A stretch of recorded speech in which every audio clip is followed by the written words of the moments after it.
Guys, please don't skip 60 seconds to support the show. In the top comment and in the description is the PayPal, the Cash App, to buy me coffee. Always, you can throw me money. Locals and Patreons. I do videos every day, a couple, 1-2 minutes long. Also, ways to give me money. If you want something in return, sport drink, promo code in the description for 10% off. Heaven's Harvest Prepper Food. You can see over my shoulder, there's 72 servings per pail, giant pails. They also give you seeds so you can grow your own garden. Use the promo code 10% off. Or in the description, you'll find it, Tommy50. You get 50% off the MREs because they're trying to get rid of them. And a lot of you guys are buying them, and I'm eternally grateful for you. I've got a new sponsor, and right now it's a script, and they know it's a script, and it's all good. Atom Group, they're a tech chain, venture group building a blockchain, AI, and entertainment. The Telegram link is in the description. Go check them out. And I will be having somebody from Atom Group on soon to explain what it is, but they're sponsoring the show. So if you like my show, you should like them. And lastly, if you can't do any of that, and I always bring it up, ARC, the Association for the Recovery of Children, bunch of special forces guys since 1993. Once a month, they physically rescue sex trafficked children. They have a 100% success rate from 1993, 12 times a year through now. Tax deductible. They do not take salaries. They're just doing the Lord's work and saving children. If you can't support my show and you have $5, please give it to them. They're going to do more good in the world than my show ever will. But everything else, my show is beholden to YouTube, Spotify, and Rumble, and the whims of those politically. I've been banned from YouTube just this month. No reason, no explanation. Rumble, they've cut payments by 20%. So I would much rather have a ton of you guys give me $1 a month and be beholden to them. So the show will always be free, for better or worse, uncensored, vulgar, me running away, going to the bathroom, whatever. But that's it. So if you guys love the show, if you don't watch the show a lot, that's fine. But if it's something you consume all the time and you really do, it's part of your life, I would ask that you treat it like a soda that you go and spend $1 on. That's all I'm asking. So thank you so much. Thank you for watching. And yeah, and that fucking schizophrenic bitch can keep my brother's name out your mouth, you old barren hag. Sunday, June 7th, 2026 at 10:17 a.m. Eastern time, the day after D-Day. And I said it yesterday and I'll say it today. Shout out to my late great uncle Rich, 18 years old on Omaha Beach, survived, came back, ended up serving in the Pentagon and the FBI for like 55 years. Just an American. And I always think about him. And whenever I start complaining about the podcast, and I was just thinking about 18 on Omaha Beach. And there's a great picture of him in front of my late grandparents' house and his sailor stuff, just looking like a baller. So shout out Great Uncle Rich. But yeah, we're waiting on Steve Murray to bring the true confidential information. But we do have the joy. We have Colonel Watkins, we have Colonel Burlingame, and we have 117-star general of all 9 departments of war. You guys only know of 6, I believe, of 5, right? Navy, Army, Marines, Air Force, Space Force. He's in charge of the other 4 that you don't know about. And Medbed Force. That was a new one I picked up. Yep, so there's 10, and there's so I've already said too much because he's my handler and I'm the cutout that he uses to talk to the Joint Chiefs of Staff. They watch the show, they hear what I say, and they know it comes from the big dog. They don't know who the big dog is. And it's pretty easy. It's just it's plain. That's the but Baron Hag you're talking about when you started. Yeah, no, that old Baron. Yeah. You need to have kids. I mean, Lord in heaven, that's what happens when you don't have kids. Like it's just anyway. General, how are you doing? We'll start with General Blaine. You're muted. I think you scared him off. I'm deep in. Yeah, I'm actually an hour south of Canada, in the middle of nowhere, which is beautiful. And if you go too far north, then you're in Canada, and then I would be promptly locked up, put into some unsightly bad place. Even more beautiful, though. I mean, lived up in that part of the world for. Oh yeah. So life is good, but watching the world go faster and faster and faster as we get to whatever place it is that we're going to. But we don't know where we're going, but we're going there quickly. Give a little nerdy, dorky comment, just because of the stars. So, which officer has the highest number of stars in American history, and what is that number? George Washington, 7. 7. And every time somebody goes up, he gets retroactively boosted up. Originally, he was 5, and then I think 6. If anybody wants to see the documents that do that, they're in the National Archives. You can go actually see the documents where he's promoted posthumously. Fun fact, not really related. Harry S. Truman's middle name is S. It's just S. Yeah. Yeah. Doesn't have a middle name. It says parents never gave him one. It's S period. Wow, they must have been really. I didn't even get an initial. I have no middle name. That's even more hardcore. That's poverty. All right. Or elite, right? Oh, yeah. Do we get a deal on the birth certificate if we don't take the middle name option? Gosh. All right. Well, Colonel Watkins has clearly put herself out there as the superior force. So you take it away, Colonel. Fuck me and my story and EM stories. We had fun facts about American history, yeah, in general. But Colonel Watkins just put down the hammer, said I have no middle name. So Colonel Watkins, that's how it goes. It's your show. That's how it goes in the rough city. Well, so last night, this journey has been so difficult, so crazy that I think at some point you plateau and you just kind of continue to accumulate just general knowledge. No. Last night I stumbled across one of the most hideous. I'm going to post about it. I was about halfway done with the post when we started. But you guys know what Unit 731 was, since we're talking about World War. Yeah. Shiraishi. Yeah. Oh, yeah. Okay. Well, did you know that there were quite a few doctors, scientists at Unit 731? Quite a few, actually. Oh, yeah. The only name that normally gets talked about is Ishii. Mm-hmm. Yeah, but there was a doctor there who, I'm going to pronounce his name NATO. It's Naito. Naito. Did you know that he started a company and in Japan, and that company had 2 satellite offices, one in Los Angeles and one in the UK. And they dealt with blood plasma. And did you know that one of the largest settlements that has ever, at the time, taken place, it was like in the late 70s, early 80s, just before he died, maybe why he died, but anyway,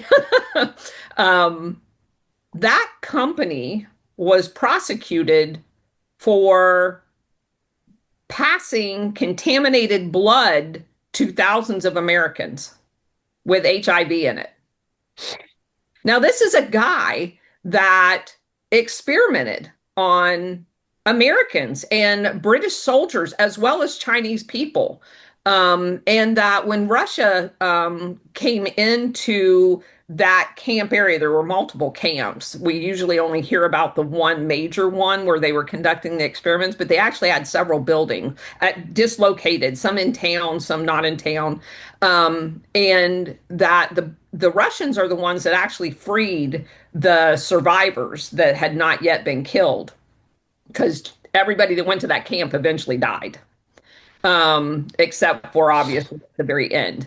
And that 2 of those U.S. military members, when they started getting sick later in life from being experimented on, that the VA would not approve their claims because that program didn't exist, because MacArthur and the Colonel Sanders, weird name, that went over and debriefed all of those people from Fort Detrick, classified it at top secret above classification. And so there was nothing for the VA to use to verify their claims.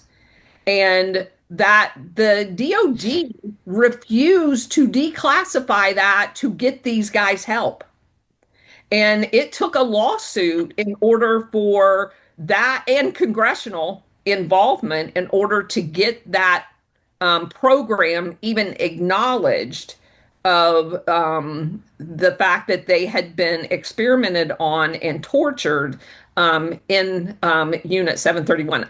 I knew about 731. I had no idea there were 2 American survivors. I had no idea that one of the evil bastards that was running that program was not only allowed to set up a company in Japan, which is basically at that time a colony of the United States, but also allowed to set up a company inside the United States after murdering thousands of people by biological and chemical experimentation, and to kill only more Americans. This is something that I actually read a ton about it before I started the podcast. It was just a rabbit hole I went down. Jocko Willink's podcast has a great episode on that. He breaks it down over like 2 hours. But no, it was essentially, I don't know if it's the official name, but I've heard it called Operation Rice Paperclip. It was part 2. And it's the same way you hear about Werner von Braun, but there's actually a ton more we brought over. We brought over Shiro Ishii and a ton more of the top dogs. And they did a ton of experiments on, I think, the Bataan Death March U.S. soldiers, aside from the Chinese and Japanese, they would call them Marutos, and the things they would do to them. But yeah, there's a Shiro Ishii quote: "America is a machine society," meaning that we will never beat them for tank, plane for plane, ship for ship, but a soldier takes 18 years to grow. And that was their whole thing. And it was to put these plague-filled fleas on rice and put the rice in our plague-filled lice on rats and put the rats in artillery shells. And they were trying to use it towards the end, and it was proof of concept. But when they came and liberated them, they killed all the lower guys as war criminals like Nuremberg, but the top guys. Yeah, we more than just let them set up companies. We put them in a lot of head departments at medical schools in the United States. So I'll text it to you, Colonel Watkins, that interview. When we understand that World War II was a test bed, to be able to hide all of this biologic stuff that then would become the modern healthcare industry, which is re-enslavement of humans through the enslavement of their cells through maladies, diseases, etc., from which trillions and trillions and trillions and trillions of dollars have been made virtually for free, in terms of you don't have to sustain the slaves. They have jobs and they pay into their own healthcare, and then we get the state to pay for healthcare.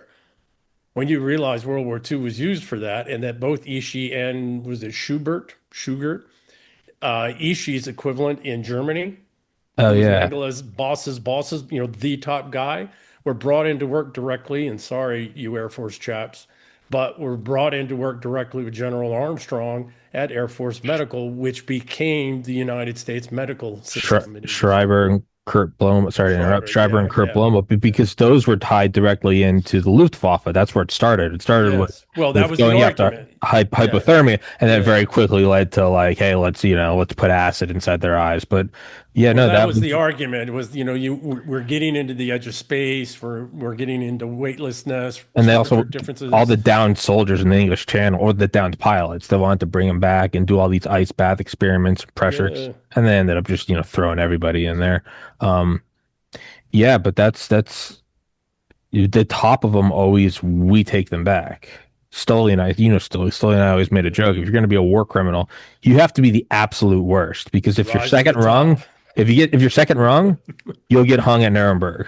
If you're top rung, you get to be the head of NASA. It's fucked up, but it's a selection. It's a selection for evil. It's special forces assessment and selection for evil. A dark kind of thought process to go down then is well, Steve's not here yet. Steve's here. He's there. He sees aircraft. Oh, there he is. He's fine. Incognito there, tough guy. He's fine. I was filling in for you, Steve. Yeah, I'm incognito. No, he's flying out. I'm having problems over here. You know what I'm saying? You sound like you're in the bathroom. You sound like I probably am. I'm in a dark room. Steve, are you all right? There isn't a single light bulb shining on you, is it? No, not just yet, but there's still time. Dark room. All right, well, Steve's under duress, so as we were saying, there is something though. I mean, the evil right now. And think about the biolabs in Ukraine that the Russians has confirmed, and that Tulsi Gabbard confirmed. Oh, sure. Sorry, Tommy. Yeah. No, I was going to say in this, but I mean, there is something, and I don't. I mean, remove whatever I think about it. Is there something to be said about, be it V2 rockets or be it bioweapons, and we know we're gearing up to a Cold War is forming? Is it not the right move to bring them back, at the very least, to deny the other side? No. Which is evil. No, okay, that's what I'm asking. Well, we created the Cold War. There wasn't a Cold War. We created the Cold War to justify all the shit that we did. Well, the bankers did, yeah. The The Russians had bankers. lost 29 million people. They were not interested in another frickin' war. 29 million. Yes. That's a good point. I suppose my premise is based upon Psychological programming. yeah. Yeah. Okay, Well, we need the money to go kill them. It's like, yeah, well, the people saying you need the money are the ones who are also funding the. Okay, fair. On both sides. All right. 20, yeah, I mean, we really need to think about this. And Yeah. oh, by the way, Russia's population was much smaller then. They lost 29 million people in that fight. Do we think for a moment they had any interest in another fight? No, we lost Another 29 million people? We lost 425,000, which is nothing to the people that were lost. But I mean, statistically, it's I mean that what you're looking at almost rounding 1/60th. It's 1/60th. Yeah. Well, and to that point, what country was it? Was it Yugoslavia or Hungary? One of them they expelled out of the Soviet Union because they continued to provide weapons to people that couldn't get weapons anywhere else because the U.S. England? CIA Oh, sorry.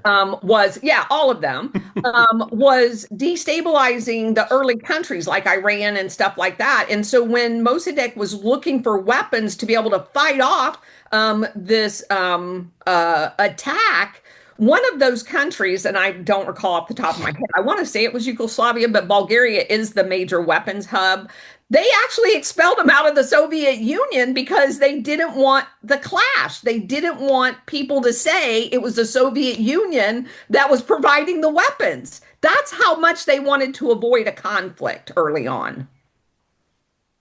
I have this uncomfortable sense that I'm sorry. Are you using a different microphone? You sound a little distant. should be okay. That's better. When you move forward, it was better. I was looking away. So I have an uncomfortable sense that, and I'm not saying this is the case, but it's just one of these thought things that keeps coming up. I have this uncomfortable sense that Stalin and Mao killed as many as they did because it was the only way to try and keep the British from taking over their country. That's how insidious this, imperial, But this Roman what's the logic? Well, I mean, look how easy it is to do color revolutions. Look how much, how much we infiltrate everything with NGOs, et cetera. That isn't a thing of just the last 20, 30 years. That's been going on for several centuries. Calling the people so that you have less people to rise up against you.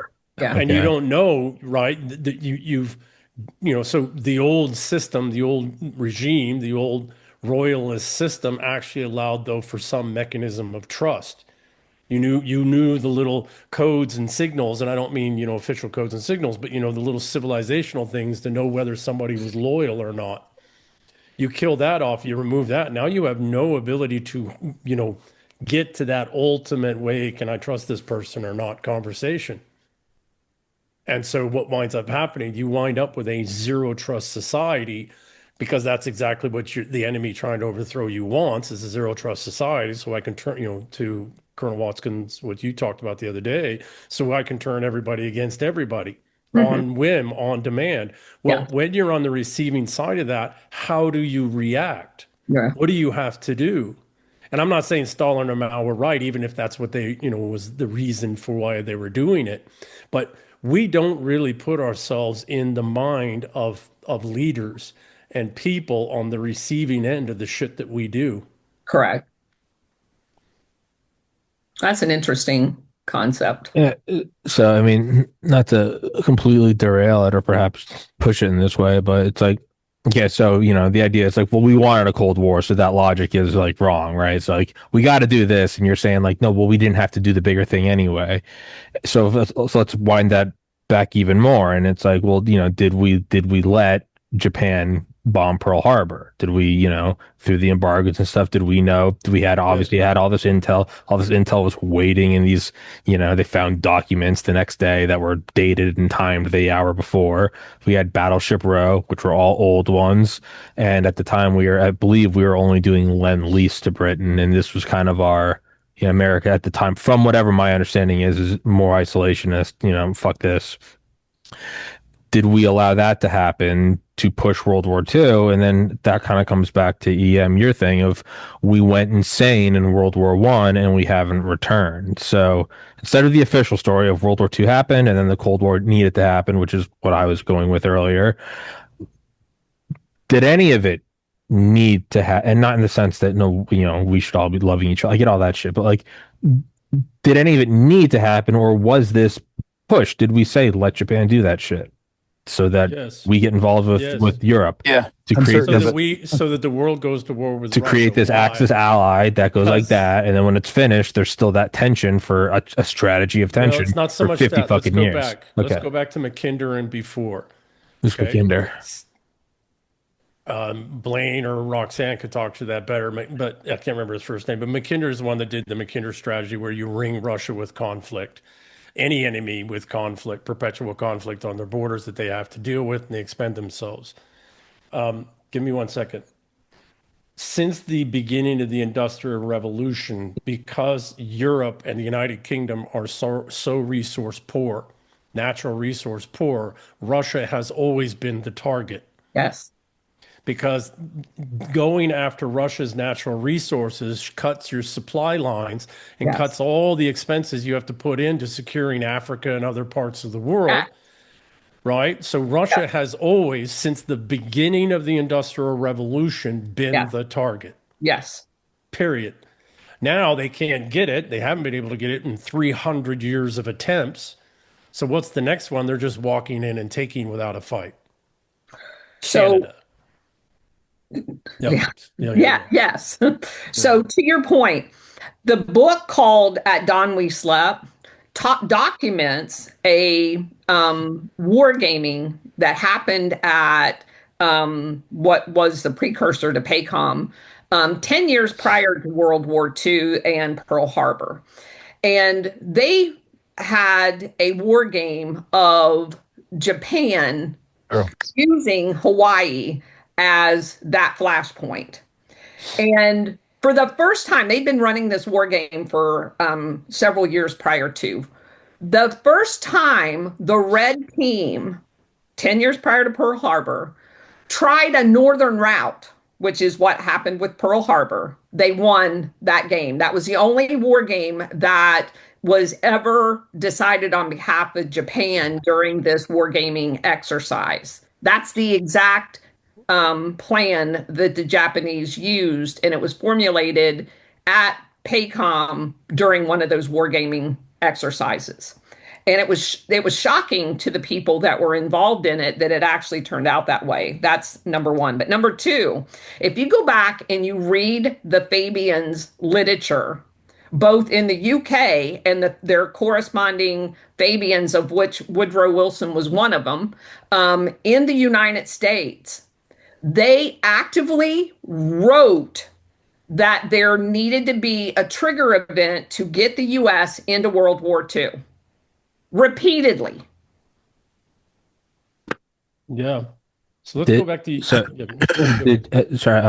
Colonel Watkins, have you heard of, or are you referring to, was it War Plan Orange?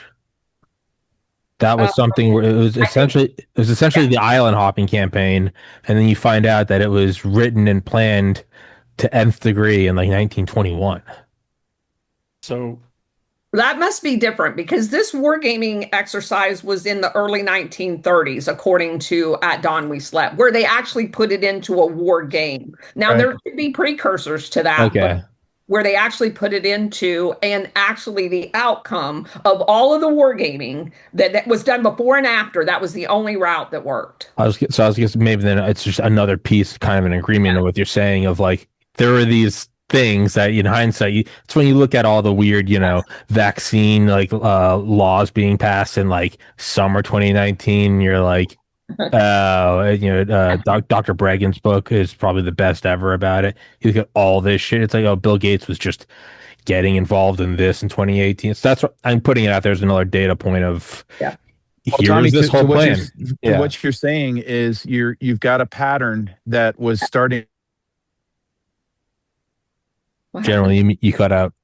He started a pattern, and then is to reemerge and manifest itself. And the whole goal, Obama was the setup man and Hillary was going to close the deal. And this was going to be the road to World War III. And it was going to look a whole lot like the echoes of what we're talking about this morning with World War II's entry. But they don't have new playbooks. They just dust them off and modify them a bit for the new technologies that they have to get at what they want to get at. But to what EM is saying is Russia's still the prize because it's sitting on 75 trillion in resources and only 145 million people to guard them. Well, and here's the other piece. If we decided to say no to their taking Canada, we could make that happen pretty easy. Yes. So they still need, right now they're walking in and replacing all Canadians like they're doing in Ireland with Indians at an unbelievable pace and rate. Yeah. Same thing they're doing. But even that we can handle. We can handle. Well, one thing that we didn't talk about that's salient to this conversation is at that same war game in I think it was 1936 is when that actually took place. George S. Patton was heavily involved in a lot of that planning, as well as when he was at PACOM, for lack of a better words, I think it was Army U.S. Pacific is what it was called back then. He also wrote the Japanese internment plan at the same time. So you could see where most of the planning that was done, Patton could see the battlefield. He knew exactly how the Japanese would attack. The piece they could not get their head around was torpedoes in shallow water, and how the Japanese got around that and came up with this wood plane for the bag of torpedoes that got everybody by surprise. But a lot of that planning was done by George S. Patton, and the same thing with Europe. A lot of the planning in Europe, Patton had his hands into it. He foresaw a lot of how things would develop in the first stages of the war. He even called that the Japanese would overextend themselves logistically, and that the way to beat them would be to cordon off the island, which is exactly what we did with submarines in 44 and 45, and we sank all their merchant shipping. That's what brought them to their knees. So he knew all this in 36, 37. He saw it way ahead of the war. So they made sure to send him to the European theater. Right. Well, they were a bigger threat back then, right? I was thinking that. So I've always been a big fan of Yamamoto, right? And whatever my camera's doing here. I've always been a fan of Yamamoto. Why did they target him so heavily? He was the one guy that didn't want to go to war with America. He'd been to America. He'd been to Europe. He'd studied with our people. And he had articulated very clearly that the Japanese couldn't beat us, couldn't defeat us. And when the war was going, and he was being hunted and targeted all over the world, why were they doing that? He wasn't really in control at that point, right? Now it's war. Now it's the combatant commanders who are in control of things on the battlefield. He's the one guy that could have helped talk to the emperor and could have helped talk, had the bridges to talk to MacArthur and other people, and could have ended that war a lot earlier. Also, let's go on from there.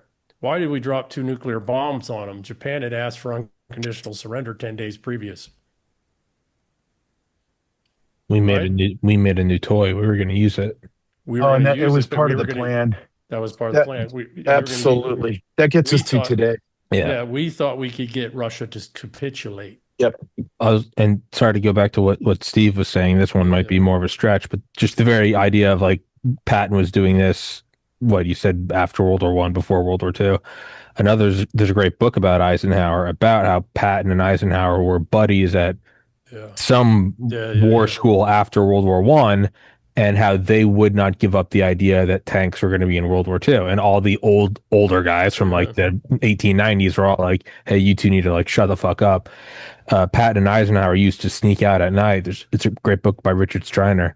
They would get fucked up and they would like go mess with the old tanks that whatever left around, and new strategies and how this stuff would evolve. And they actually almost killed each other by accident because they busted one of the chains, and the chains cut off all the trees, and it almost decapitated both of them, which I imagine would have changed the course of history. But their whole thing was they did all this planning knowing that if they ever got caught, they were going to be kicked out.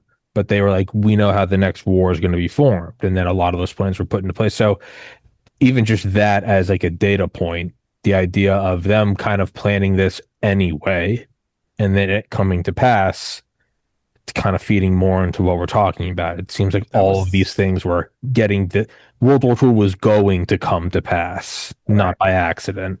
Correct. Well, if we go back to what I think it was General Holt that said it, there's no new planning. They just keep replaying the same script and the same playbooks with different formats. They haven't done anything new. In fact, the things we're seeing with the ticks and everything else, all this stuff has been done over and over and over. So there's nothing new. Why make anything new though if you keep relatively getting away with it? Gay retards can't innovate. Yeah. Global homos can't innovate. I mean, wasn't Lyme disease to attack the cattle in the Soviet Union? Well, Cuba. I've interviewed Dr. Ken Alabek, the head of Biopreparat. Their whole thing was they're like, hey, take the H bombs off the nose cones. We're just going to hit New York with Ebola. I mean, that's kind of Shiro Ishii, is take the explosive out of the artillery shell and put it in the missile. Sorry, I know I keep interrupting y'all, but a few things I actually know about. Is EM on to something here with how the history books are going to write this thing? It was the free peoples versus the gay globals. Is that where we're going? Pretty much. I think that's where we've been for the last 100 years. Yeah. Because that was one of the fascinating things that I know they're all that way. War Hamster and I kept coming up with is when we were going through the four horsemen of the Fabians and stuff, they're all sexual perverts. Yep. Yeah. Gay. Well, it's perverts. Yeah. Let's just leave that there. There's just too many rabbit holes to go down from that. So let's just leave that there. They're all deviants. Let's not talk proto-homos and homos and holes. Let's just not be doing that. What about? Sorry, I have to. But sir, what about Bob Barr's dad, who hired Bill Barr's dad. Excuse me, who hired Bill Barr. Bob Barr's a friend of mine. Be careful. Sorry, Bob. Bill Barr, whose dad hired Bob was Uncle Bob in my family. We're not chasing that either. The fucking attorney, the guy with Trump with the glasses. The Attorney General. The guy with the circular traitor. glasses. Yeah, the fucking cocksucker with the circular glasses. His father, Donald. Hired, was it really Donald? Yes, it's Donald. I thought you were making a joke about Trump. The fucking point I'm trying to make is his dad hired Epstein at Dalton, and his dad wrote a book about a utopia where the elites use children as sex slaves. Yeah. Yes. Just as a kind of to put a pin in they're all fucking sexual deviants. You know how we say you couldn't make this up? It's like we don't have to because they did themselves. Right. They made it. You can't make it up. Well, think about how effective their information war is. People lose their minds over somebody, an influencer getting an abortion, but they're totally okay with their entire, leadership and elite being pedophiles. That's how you know they have a highly effective information machine. Which comes back to why make new plans if the old ones are working. That's right. If the old stuff continues to work over and over, why change it? Yeah. So let's go back, if I might. It actually touches back this, but maybe circle back to that interregnum period between W1 and W2, right? There was MacArthur, or not MacArthur, but Eisenhower and Patton and some others doing tank stuff, right? There was the equivalent in the aviation space where there was a bunch of, Sprigg that was his nickname. I can't remember his actual name. Sprigg from the Navy, Army Air Force aviators, Marine Corps aviators, etc. Sprigg was a naval aviator, and in the 20s and early 30s, they were doing extraordinary stuff. Yeah. Most of it on the extreme aircraft, acrobatic circuit, because they couldn't get approvals to do anything in the military. They couldn't get the funding. And so they went out through the acrobatics and the air shows, improved all of this military martial stuff. And a bunch of them died, actually, or got, in Sprigg's case, crashed a plane. He was crippled. John Wayne plays him in a great movie, by the way, which I love to death, plays Sprigg. The very same thing. There would not have been the aircraft carriers. There wouldn't have been the Jeep carriers. There wouldn't have been aviation if it wasn't for the equivalent of Patton and Eisenhower out drunk doing stupid shit to try and make aviation work. and I'll text it to you. An incredible book, Empires of the Sky, and it's all about Graf von Zeppelin and the original Zeppelins. And it's all sexy and cool and shit. And the first time they go and use it during like a display, then they go over another country's border and then come back, and everyone was like, "Oh, there's impunity." And then how we start doing it, and then the Wright brothers and everything. But yeah, no, it was all that he couldn't get even Graf von Zeppelin. He couldn't get like government funding. So just all these guys just like drunk out in a barn, like, all right, I hope there's no wind. And they would just, but yeah, and then they talk about all the biplanes and shit in the 20s and 30s. You go out into the middle of like Ohio, and it was just like, yeah, you pay 5 cents, watch a guy like try to do a barrel roll. Do you know one of the most intriguing things of our research into Skull and Bones is Skull and Bones at Yale had an aerial club, and Yes. almost every one of the people during the aircraft development phase, the Skull and Bone guys Yeah. were all in that aero club, and I just found that. Oh, I didn't know that. Yes, I found that Well, very amazing. It was a the- recurring thing. But to your point, Tommy, the most Air Force bases that we've had are all named after those lieutenants that were killed. Yeah. And we were talking about Yep. the first in-flight refueling that was ever done. I believe it was Grissom, and he was drenched with aviation fuel, and his entire body was covered with it. It was, it's almost like an acid as far as the irritation of it. They did crazy shit, but Well, he was terrified that because you would get sparking sometime from the instrument controls, and he was terrified he was going to light on fire. Yes. And so those books about early aviation, as a matter of fact, to your point, USAA exists because of those guys. They couldn't get insurance because they were crazy. They were doing all kinds of aviation stuff in the air shows and stuff like that, and no insurance company would give them life insurance. They could get no insurance. Yeah, And So this is where the Lafayette Escadrille gets born out of the Skull and Bones. Lafayette Escadrille then goes into France. They get started with combat aviation. Then comes the Hat in the Ring Squadron led by Eddie Rickenbacker. Eddie Rickenbacker has the same connective tissue DNA. Eddie Rickenbacker, the founder of Eastern Airlines, is also the founder of the Quiet Birdmen, which is also a secret society, which I also am a member of. So, and then there's full disclosure. There's Chenault and his people that do the Flying Tigers in Japan. I mean, in China. Yeah, I just texted you guys all the. I tried to get that author on, and he said my podcast looked too political, and I was like, yeah, I just want to talk about your. I just want to talk about your book, but whatever. And Chenault, and I knew Madame Chenault quite well. the tire lobby. Yeah. So Chenault, when he got drummed out of the Air Force, they told him he had bronchitis, and he said, "No, I'm fine. I just made major." And they said, "No, you've got bronchitis," because Chenault perfected a way, or made a much better way for dogfighting, and actually made pursuit or fighter aircraft relevant.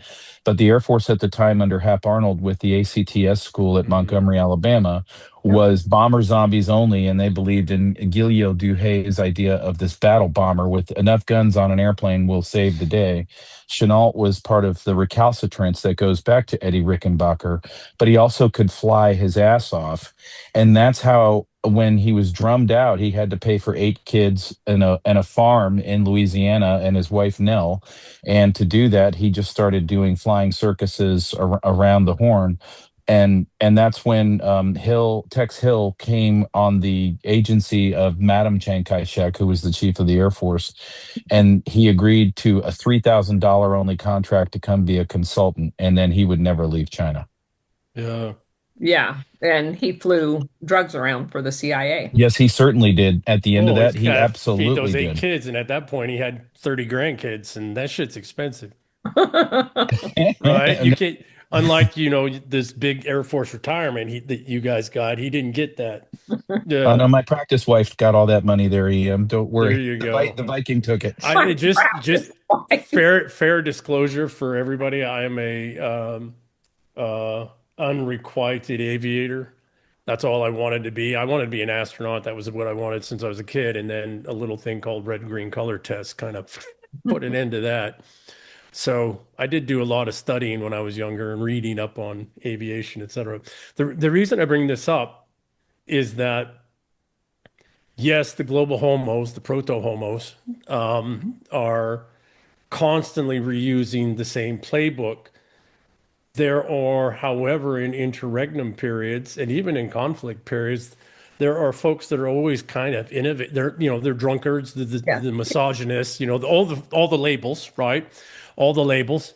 They're out there innovating. They're out there figuring out stuff, and not just in the physical battle space, but in the intellectual and cognitive and informational battle spaces as well. And they're doing it on their own nickel. They can't get approvals. They're putting themselves in danger at risk. They're testing things out. So I wonder, in the interregnum period we've had so far between the ending of the GWAT and what's coming next, which probably won't launch till the end of this decade or very early next, if that isn't, this is kind of a wink, wink, nod, nod thing, right? I wonder if that same kind of innovativeness for fifth gen warfare, et cetera, isn't happening. Point being is that when the fight really comes, it turns out, well, there just happen to be some misfits that were working on the very solutions that are necessary. I was gonna say before we completely move on That from makes great sense. the blimps and stuff was no a huge reason for the advancement in aircraft carriers, total tonnage, total everything was when they realized the plane was much more viable than the blimp in the 20s. Yeah, and a lot of it in the 20s, like after World War One, they were going just full hog on all these government funding programs about like how big can we get these aircraft carriers? How many ships can they replace? And it's again, it starts as the blimp, and then 5 years later, it has this indirect effect on creating aircraft carriers, which was 20 years before World War II. So, kind of to what you're saying, EM is like, Even there, if I may, so that was the big yards trying to, the big contractors, even then trying to do big contracts. But even then, if it wasn't for the early aviators, there wouldn't be aircraft carriers. There wouldn't have that been was, the Jeep carriers. There wouldn't have been but any that's of the point that. I got to is because they're seeing these guys doing crazy things and like parking Yeah, in small spots. They were like, yeah, can, yeah, can yeah, we yeah. put that on a boat? Yeah. Well, and these guys, Sprigg actually is the one that came up with the concept of the Jeep carrier. So how do you move aircraft to an aircraft carrier that's forward deployed? And he came up with the Jeep carriers and other things. And then also with the female pilots that were flying. He's a fascinating figure. John Wayne did the movie great. Hmm. Sprigg was also a screenwriter and a playwright. That's what he did after he got injured and got rousted out of the Navy. And so he used that creativity as a writer, and they brought him back as a planner. And he actually got to go to combat, briefly, and then he had a heart attack, et cetera, out with Theodore Roosevelt, Teddy Roosevelt's son. And I mean, he knew all those guys. But it's a fascinating story about, there are always innovators innovating when they're young, doing stupid shit. So let me ask you this, EM. Yeah. When we look at the interregnum period between World War II and World War Next, is one figure that stands out. Me and Roxanne have talked about this before, or at least the figure. The guy who's a common denominator going from the two is Andy Marshall at ONA. He's gone now. But I wonder how much either knowledge or how much actual action he did to set the balls in motion, what those innovators that you're talking about would be setting up for, knowing that the next one is coming. Because Andy was, I mean, when I was in the Pentagon, he was consumed with modeling what World War III would be. Yeah. So great question, Blaine. It has been my experience that, and as somebody who prodigiously reads, so it's not necessarily just my experience, but in my reading, my own watching and listening, it's rarely the ones that are formerly planning that ever have a fuck all clue about what's needed when it comes. This is why Marshall did the house cleaning just before the Yeah. war started. It's usually rebel outside, folks that are getting passed over for promotion or aren't even in the military at all that get brought Right. in because, you know, or brought back in. The enemy has a say and the enemy is innovating against our innovations and all of that. And let me be more precise. I wrote this morning for the speech I'm giving here a week after next. You cannot plan for unconventional warfare. You have to, meaning you can't, set plans on the shelf of we're going to counter an unconventional warfare campaign with this, this, and this. No, unconventional warfare by its very nature is a living, breathing thing that you have to experience as it's occurring. And so, the enemy is going to always try to come out of us in places that are planning our war games, et cetera, can't see. But Ian, this guy is different. He was not actually in the military. He was put in a carved out area of the Pentagon, and they called him Yoda. He is something. He is something that is not even quantifiable.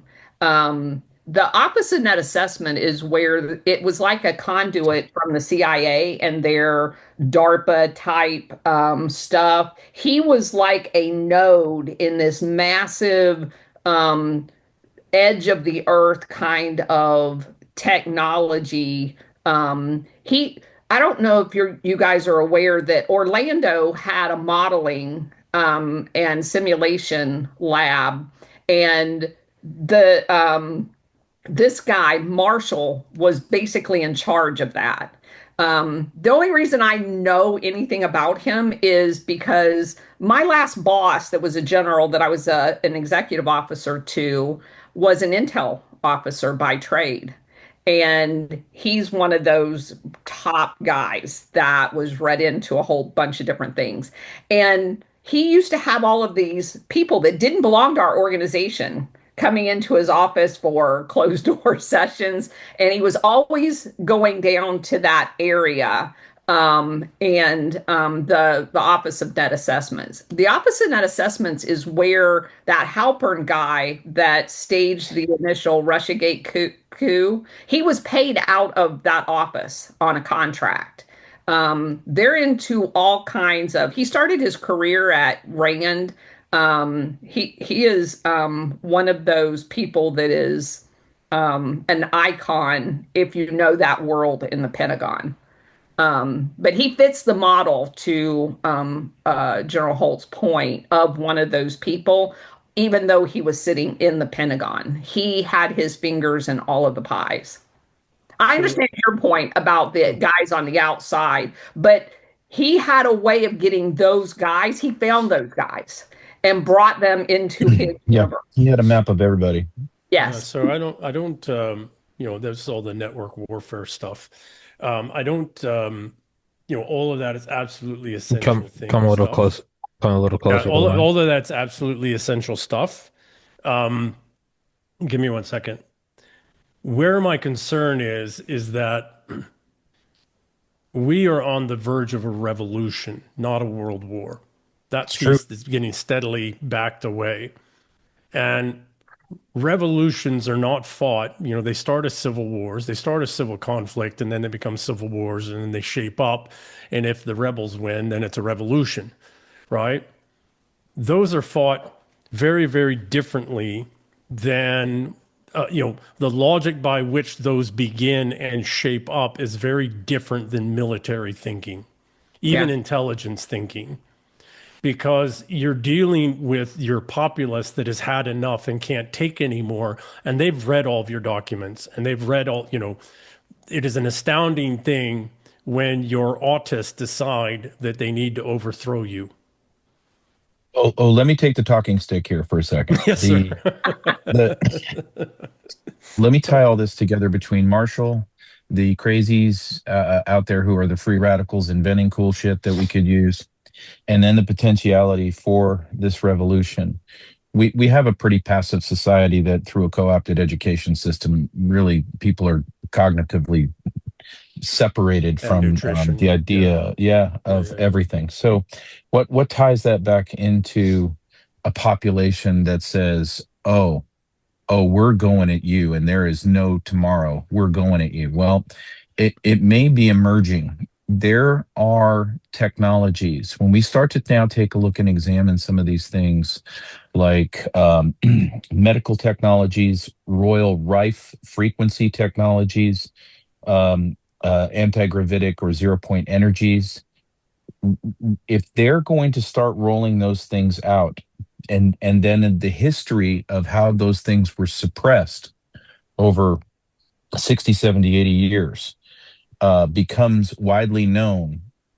And I'm going to add in a couple of things I've got from some folks in the science and technology community.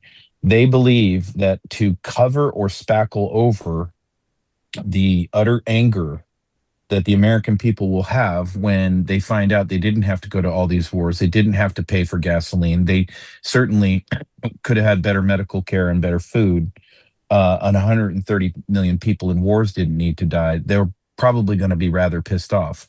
The science and tech people that I'm talking to really firmly believe that this is the whole idea behind this getting louder every day drumbeat on the UAPs, UFOs.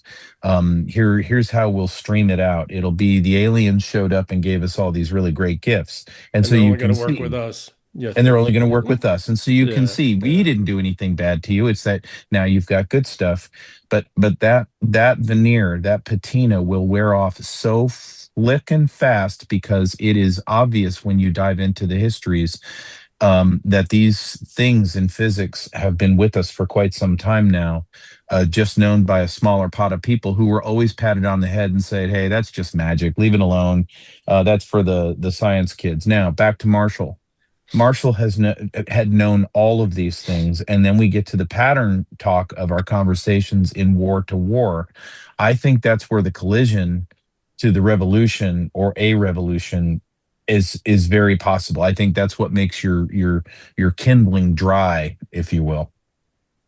In these civil wars and revolutions, they only succeed if some substantive starts as a trickle, but some substantive portion of your military and or intelligence joins the side of the rebels. Right? Yep. When they themselves, who are reasonable, loyal men, loyal and reasonable men, like my latest book, realize that the institution itself has become so corrupted that they need to fight against it if they have any hope of redeeming it and restoring it. That'll be the people that are asked to burn the bridge they're standing on. And the other part of releasing this technology that I think you were going after, General Holt, is that it's not just going to change the way that we live. It's going to change the consciousness of the entire population, because people are going to see not just how it was suppressed, but they're going to see, number one, that everything they've been told historically has been a lie. Everything from soup to nuts, not just religion, not just technology, everything, right? And they're going to see the religion of the state for what it really is. And Steve, what smart people will realize is that once all that is digested, then you get back to the point that I've made a couple of times, which is these ultra elitists truly believe they're in an age of technology now where we are unnecessary, and so quickly the population will start to understand.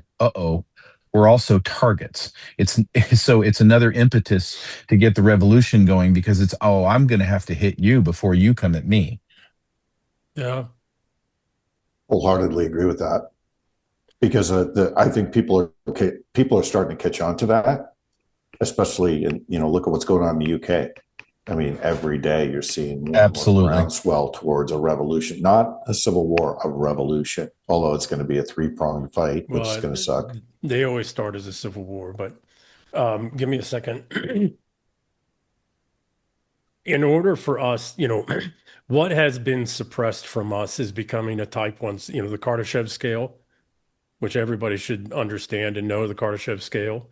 What's been kept from us is how, we're at like 0.6 or 0.65, 0.75 on the Kardashev scale. It goes to 5. And that's, for quick, easy, that's how much of the energy that's available around us we can use. And what's being kept from us is how close we can be technologically, energy-wise, energy production, et cetera, from a type 1 civilization, much less the type 5. One of the things that's absolutely essential, and this is what got me on this path quite literally 27 years ago, that took me down this weird quantum walk that got me to all of you people. And I'm not sure I'm happy about any of that. Fucking kick you right out of the show. Getting grumpy Yes, I again. said you people. I'll toss you right out of this goddamn show. Um, so for me, the driving thing has been, okay, we have to get to type 1 civilization. One of the things I didn't realize until the severe brain injuries and the recovery from the brain injuries is that to get to a type 1 civilization, you have to have type 1 people. You have to evolve and improve the capacities of humanity, of individuals, and we're never going to get there with the machines.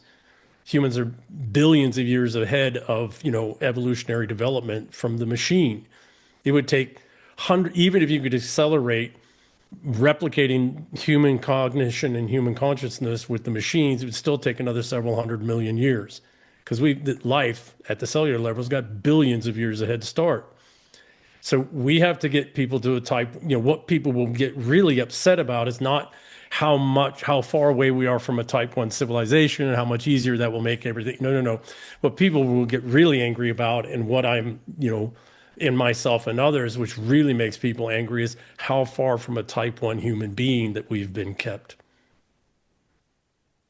Right. Superior, right? Right. Retarded human development on purpose. Yep. Retarded global homos. Yeah. Yep. Well, they have it coming. When it There's comes, a technical term for it. that's the yeah. Turn down to chapter 5 of your book. Yeah. So, that's, when I talk with people, right, all over the world, right, in all kinds of capacities, what gets people really angry is how much their own personal development, not their comforts, not their lifestyle, et cetera, although that's where the conversation will be, try to keep it, but how much of their own self-awareness has been suppressed. Are you talking? I get in theory the whole, it's almost the whole, great power comes great responsibility. You got to become the man to, I get that. So it's like, I get the power side of it. They've been hoarding it and they're going to say the aliens took it, but really they've been the free energy and the desalination. Despotism. Yeah. Hydraulic despotism. When you're saying our personal growth, are you talking about like the biological impacts of like feeding dog shit and stuff? How much? Because how much of personal growth is based on, like, because me, and for better or worse, I view a lot of it as like my personal growth is like that's on me and me alone. Like, I got to work hard. What do you mean by? Okay, so great question, Tommy. It's an absolute great question. Okay, like, no one's sorry. I get what you're saying. I know that you're going to explain it. Like, for me, it's like nobody's telling me not to work out or not to meditate or eat healthy or be grateful for things, like the things that grow me. Let's use your life as an example. Sure. Tommy, this is a great question. It's very important. You went down a pathway where you went batshit crazy and studied for the MCATs so that you would go be the best doctor there ever was. Sure. It almost broke you, and it took the death of your brother and a short psychotic break to take you down an entirely different pathway that was broken you. But in the rebuilding of the broken you were able to find, you were able to start to develop the fullness of who you are. Imagine that your brother had never died. Yeah. Imagine that certain key events hadn't happened in your life, because those are very unique. Now, okay, so that's one thing. Now let's talk about the populace, because I've watched it. I was in and out of foster care as a kid growing up, in and out of, the welfare system. It is intentionally designed to keep people in a dependent, lesser state. And education is there as well. So to your comment, specifically, individual development is an individual responsibility. Absolutely true. But we don't take into account how much energy and effort is put in across centuries to keep us from even recognizing that. So I hear one of the things that pisses me off about Republicans, conservatives, is that they keep talking about, well, if these people just did this or just did that, without any comprehension or intentionally overlooking the fact that there is Herculean effort put in to make sure those people can't do that very thing. Right. Or don't have to. Is that what you're getting? Not so much. Though, there's a certain class of people that you're always going to have to take care of because they're just not functional. No, I get that. I get that. This is just me working through what you're saying. You mean more something along the lines of like Johnson's quote, or he dropped the hard R, and if you pass welfare, we'll be voting. Blankers will be voting. Yeah. Do you mean something like that, where it's like you don't have to grow? Okay. Oh, so absolutely. So we'll take care of, that's what UBI is all about, by the way. So you don't have, UBI is just new you don't gotta welfare. grow. Your trust fund kid, your trust Yeah, fund kid well, syndrome. you're going to have your base needs met. You might not be completely happy. You might, because of envy and all this other stuff, but you won't have to develop yourself beyond a certain point. And oh, by the way, if you actually try to, you get crushed by the system because you get kicked out of welfare, etc. So there is this, part of hydraulic despotism is convincing the people to not go smash the fucking dam, or just go kill the people that built the dam and now meter out water to you. Okay.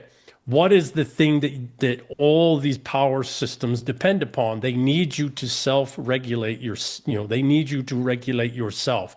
They need you to control yourself, because they can't control us on that vast scale, not even with all their technologies.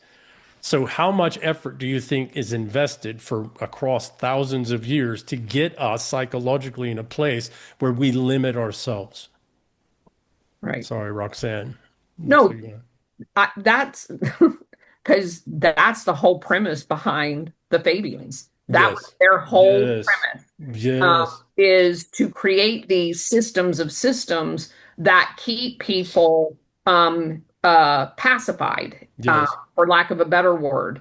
And none of it was organic. It was all planned.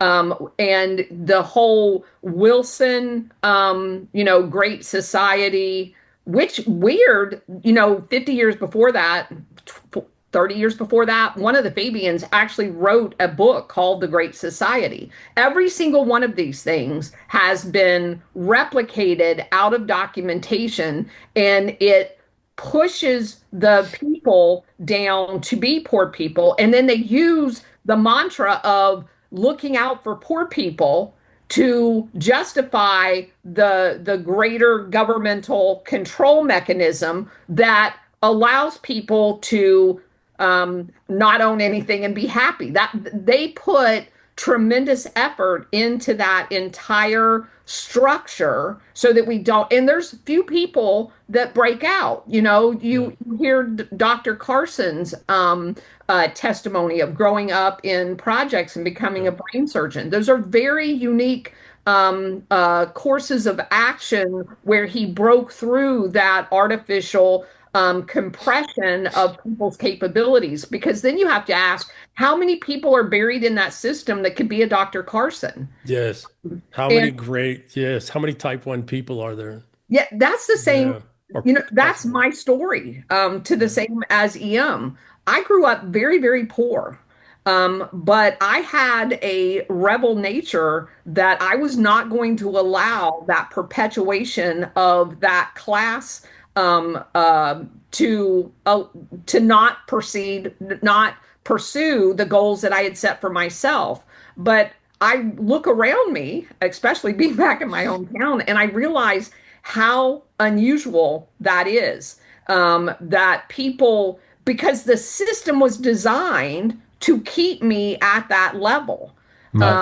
My dad, without privacy for my family, my dad, same thing. The town he's from, you go back and you're like, what in the fuck are the odds? It's like going to a group of like special ed kids and then one of them turns into Michael Jordan. You're like, that's not normal. Like the heights my dad achieved from a town like where there's no impetus to, there's no like great man idea. There's no, you're going to rise.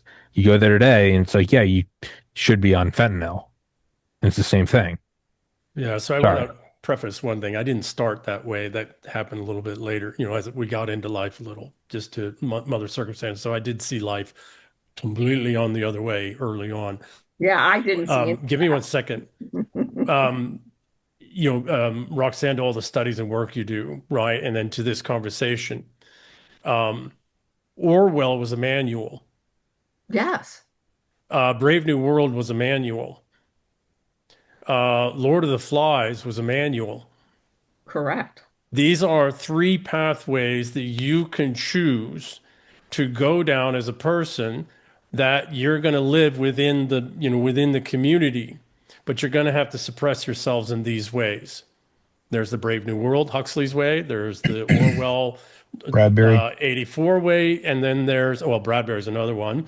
And that was Something Wicked This Way Comes, the most true statement ever. But there's another pathway, which is all of the crime and all the violence and why they let him out of prison and all this other stuff to prey on. That's the Lord of the Flies pathway. You can go be a freaking animal. Right? These are ways in which you don't have to develop, because there's a pathway for you, somebody like you, right? But you're going to have to keep yourself below this level. You're going to have to, or you get kicked out of the community. And that's what drives most people. Now, there was one book that got in there, which then they made sure that that writer never actually really sold any other books again. And that's Catcher in the Rye. J.D. Salinger told us how to see through it. And what happened to him? He never really was successful with another book, and he got tied up in royalties and all kinds of, and they threw other things at him, accusations, etc. But that one book got out, and it was the guideline for the people who want to see, want to not be part of any one of those three pathways that have been available to us for well over a century, by the way. And they have antecedents for each one of those that go back centuries and centuries. It's like today, I had a delightful conversation, and I'd never met him before. But Rob, his nickname is Tosh Plumley. I guess he's 83, 85, somewhere in there. And he's just he's a recalcitrant.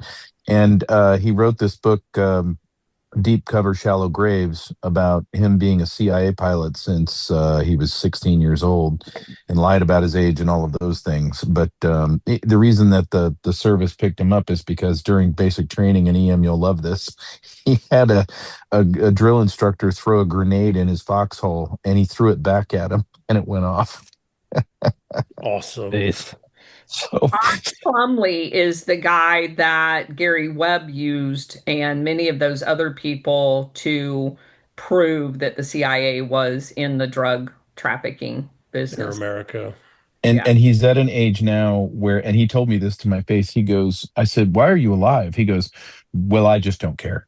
They can come get me. In fact, he lives at near Los Alamos. And I'm going, so you're right where they don't even have to drive very far to come down and off you. And he goes, yeah. They could just throw another grenade. Yeah. And we're talking on national radio. Yeah. Well, they want the old, once the old men don't have the teeth to be harmful anymore, they want someone to survive. So they want us to know they want us to know all the shit they do. They want to it off his chest before he goes. Wants old it. Men get consciences. Yeah, old men get always get a conscience. But the malevolent people want you to know about their malevolence. That's also part of our self-regulation, because then we're like, well, they're all powerful and they're in everything, and they're, what can we do? I better take Huxley's or Orwell's or I can't even remember who wrote Lord of the Flies pathway. Blaine, you're absolutely right. Ray Bradbury and Heinlein were the tech path, right? That's another option. Oh, absolutely. I should have brought up Heinlein too. Oh my gosh. I grew up on Bradbury. Actually, this house I moved in now, I was trying to get another house across the street. It's on Bradbury Street. That's great. Right? As a writer, I thought, they're burning the irony. books. Yeah, the irony. But I loved Heinlein. So I left out, and it was great for you to bring it up. There's a couple other paths than just Orwell and Huxley and Lord of the Flies. Salinger is the guy that wrote that. What's that?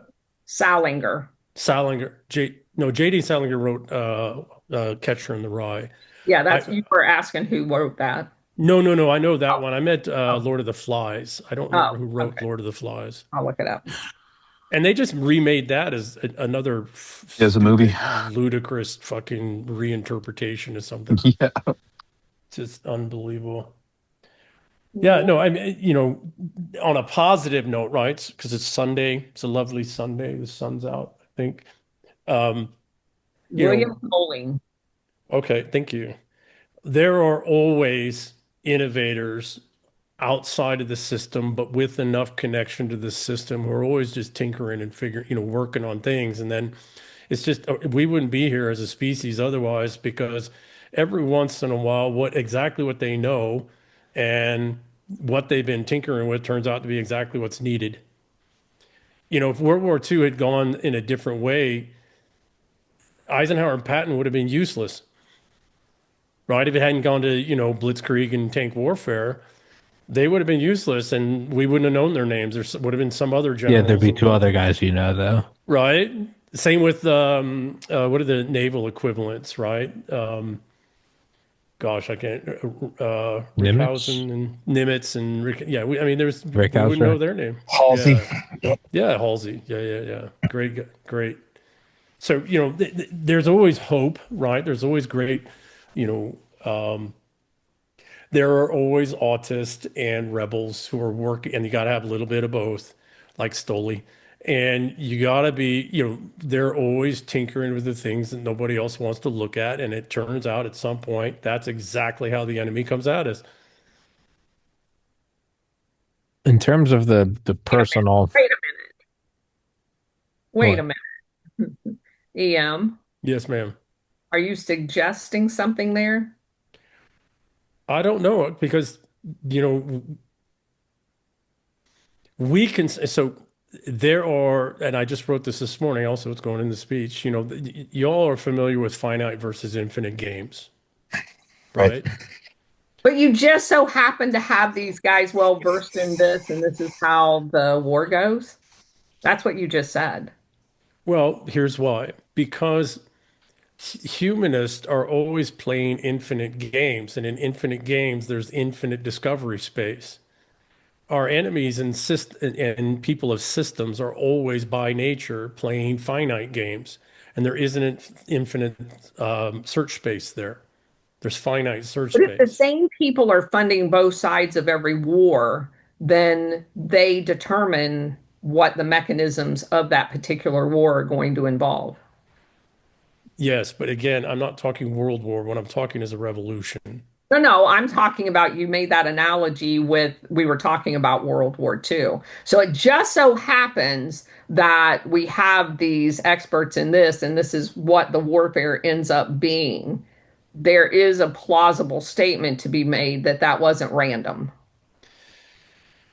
because they both seem to create the same technology and are well versed in it. And then if that is true, then you are creating the people then that you're going to be using in the aftermath of the war. Okay, so I totally understand what you're saying. What's happened is warfare has transitioned, and you know, this is called human terrain warfare or population-centric warfare, etc. Warfare has transitioned from big forces on big force outside of you know, Russia and Ukraine, where it's been proven that, okay, something we learned in World War II definitively is that big force on big force has the same limitations, and you wind up with the same problems. But you can't be. But if that model is true, then whatever the next technology is going to be would be true in that as well. Well, okay, so yes, but not necessarily, because humans, this gets back to the infinite game that is humanity, that is being a human being. If you're not self-limiting in putting yourself into a finite game, human innovativeness vastly outstrips machine and technical innovativeness. Right. Vastly. But you're still going to have star players in the new. Oh, they're going to try and force us into a self-regulating type of war space. That's what they're doing right now. Yeah. But that was the weakness that they have is that in human terrain, and you know, it's called something different depending on what you're looking at, right? But it's either human terrain warfare or population-centric warfare. Regardless, they're basically the same thing. So when you're dealing with human terrain warfare, you're dealing with humans. And if they're not self-limiting as humans, their ability to adapt is near infinite. Mm-hmm. And your technologies and systems, even if you're playing on, you know, the system technology side of things, you still have lag time in time from when you can innovate to when it gets developed and when it can get rolled out and tested and all of that. And at the same time, the humans continue to evolve. So this gets to, you know, The only way in which classical warfare, as you're talking about, where they're setting up both sides to make sure they have experts, et cetera, and they promote the names, the only way that that works is when humans are self-limiting. And what they're doing right now, and this is what the space thing is too, what they're trying to do all out right now with the data centers and everything else is convince us that they are technologically omnipotent. Right. And they're not even remotely. The only reason it works at all is if we believe in it. They're drinking their own Kool-Aid on that one, I believe, and they've convinced themselves of things that are just not true. And I think in their multiple levels, it's their younger ones that have tried to convince them of these things. And some of the weaknesses in that is how money flows and investment flows. These young ones have to justify making billions upon billions of dollars of investments for a zero ROI, lots of capex and infrastructure, and they've got nothing to show for it. And so you can easily see that they'll go to their shadowy overlords and try to convince them of things and coming things over the horizon that are just absolutely not true. Including aliens. Right. So and that gets to my point where they want to sell us on something to keep us from getting pissed off and going, hey, wait a minute. you destroyed a really big part of my family. Yeah. They want us to continue to self-regulate. So give me 1 second. I have a friend who I won't mention who's worked with a machine intelligence AI company for 5 years trying to get them oriented. They just took a major contract from Anthropic. Because it doesn't work. That what Anthropic was trying to do doesn't work. Theirs does. Why? Because it's not trying to be the thing for everything. It's very highly narrow. It's a knowledge system. That's what most of our machine intelligence that we call AI is. They're what we used to call knowledge systems or expert systems. Right? So, there are always people out there innovating for some aspects of some things, and their stuff works. And the big guys with all the attention and all the money and everything else doesn't work. We're told it works, It's like the thing with Peter Thiel's running away to Argentina. That's a great sell for Palantir. He's worried about it. It was all pushed around in the social media. I think he's just moving to Argentina because he likes it. But, how do we play the information game that he's running there because he's worried about people being so pissed off about Palantir? Well, what is that doing? Well, that's giving us greater, validation that Palantir works and that we should all be worried. Well, it's all about fear, right? They have to keep propagating the fear. If it's not one boogeyman, it's another, right? There's always got to be a boogeyman. Always. And they don't forget back in 2024, they accidentally leaked, and it led to a giant article detailing Lavender, which was the AI program the IDF was using, which was sold to them by Palantir. And it was all about how evil Lavender is. And, oh, we can't believe this information got out. And then it's like this 90-page thing about exactly how it works. It's kind of the same thing. They need us to self-regulate. And how do we self-regulate? We believe. I believe. It's a religion. We need to stop following technological religion. We've all been sold on it, especially us that have, been in tech for a long time or have worked with technologies, et cetera. Right? When they decide that the battle space is human beings, they picked an enemy they can't beat, no matter how sophisticated their machines and games, et cetera. That's very different than, classical warfare. Mm-hmm. Steve, you've been rather quiet here. Are you out of handcuffs in the cage now and you can talk? Well, I'm still in a padded cell. Steve's paying good money. You locked yourself. You're a werewolf, aren't you? You just locked yourself in there.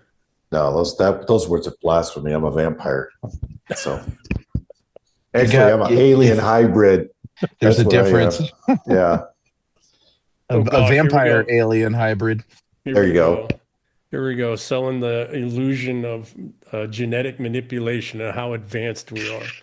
Well, what kills me is just how much of this, like you were saying, the Peter Thiel story was swirling around social media. I love watching social media every week, right? Because it's one new ghost story after another, and everybody jumps on the ghost story and runs around the room with their hair on fire. And then at the end of the week, we figure out that's all bullshit. All of They it. should rename X the National Enquirer. Oh, absolutely. Man, so the last couple of weeks I've been testing the algorithms to figure out what shows up in the feed.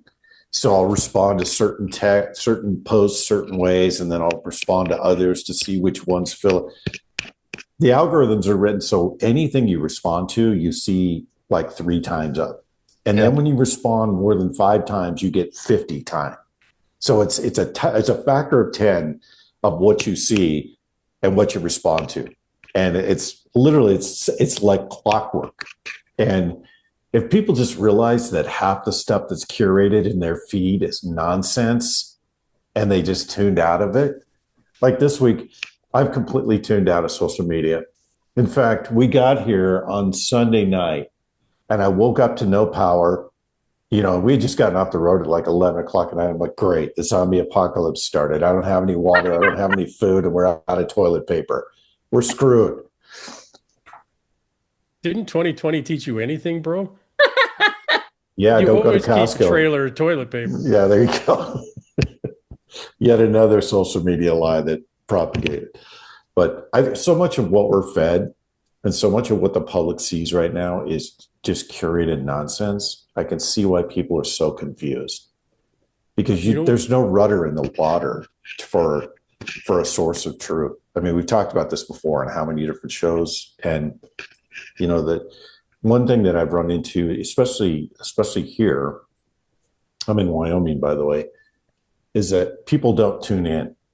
They're not into social media here at all. It's not something they even think about. They're like, social media, I'm going fishing. Like, I got shit to do. And when you talk to them, they not only do they not care, they don't even want to tune in. Everything here is local. Every conversation is local. Everybody knows their by first name. That's what we need to get back to and get away from this social media programming. Because I think what's coming, because again, we're going to see food shortages in the third world. We're going to see it in South America. We're going to see it in Africa. That's gonna create more and more fear. And they're going to want more money out of us, like the 70s and 80s, where we got to, feed the poor, starving Ethiopians, and all that stuff, where we got to give more, and we've got to align ourselves more compassionately to bail out their bullshit.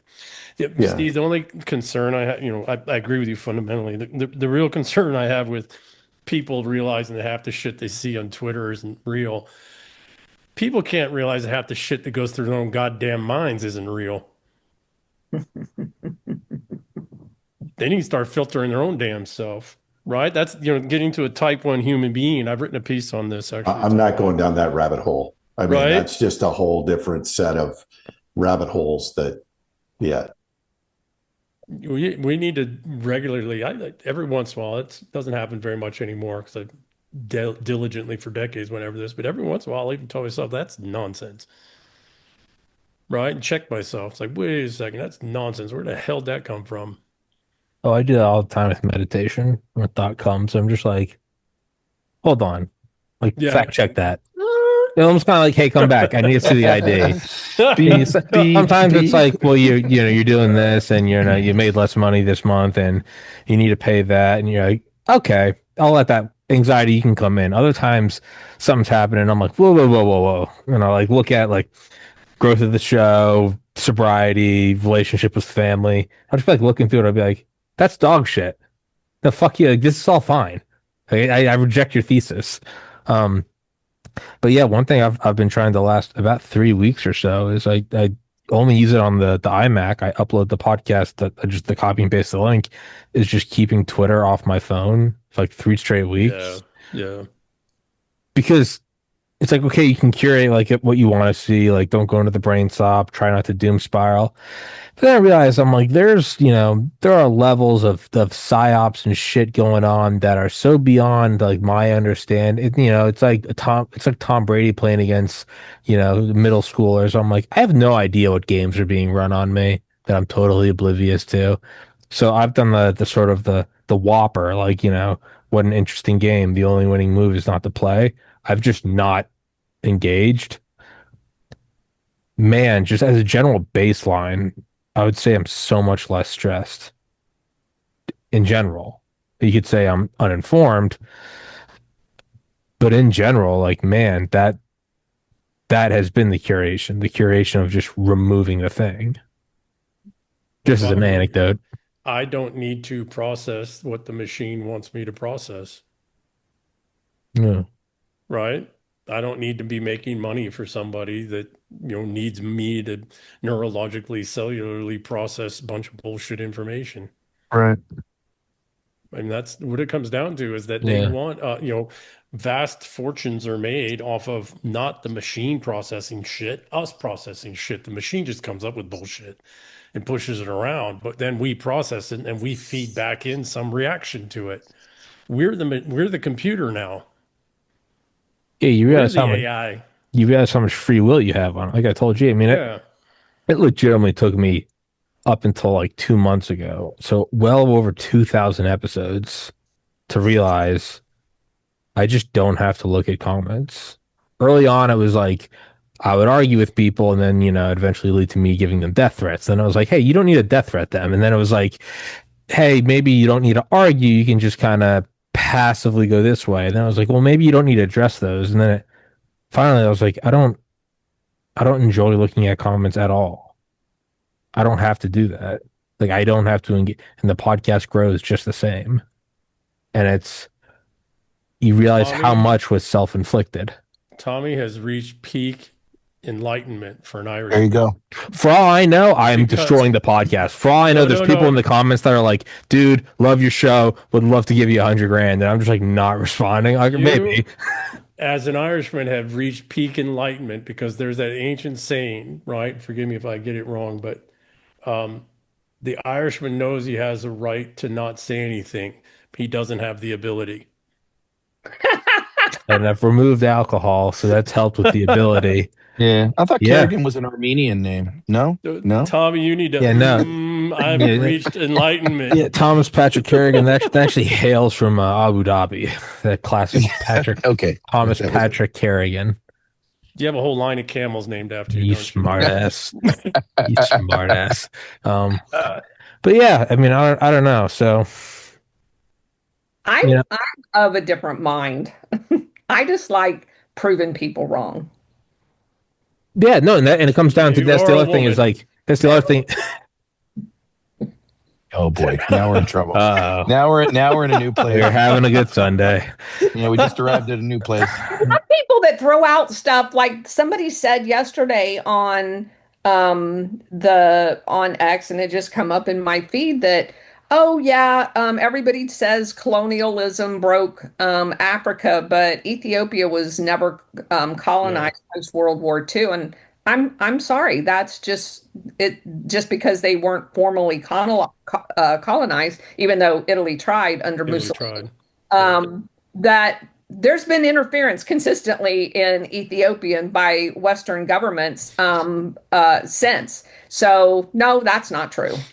I like doing that. And it also, for me, especially for topics like that, gives me an opportunity or an excuse to kind of go through the notes that I've accumulated and use them. Refine your own argument. Yeah. And exactly. And I have now spent the better part of 4 years accumulating all of these notes. And I like going through the exercise. I feel it's like part of my discipline. It's just like when I was on active duty, when somebody came to me with a problem, diving into the Air Force regulations, the DoD instructions, and the laws to be able to solve a problem.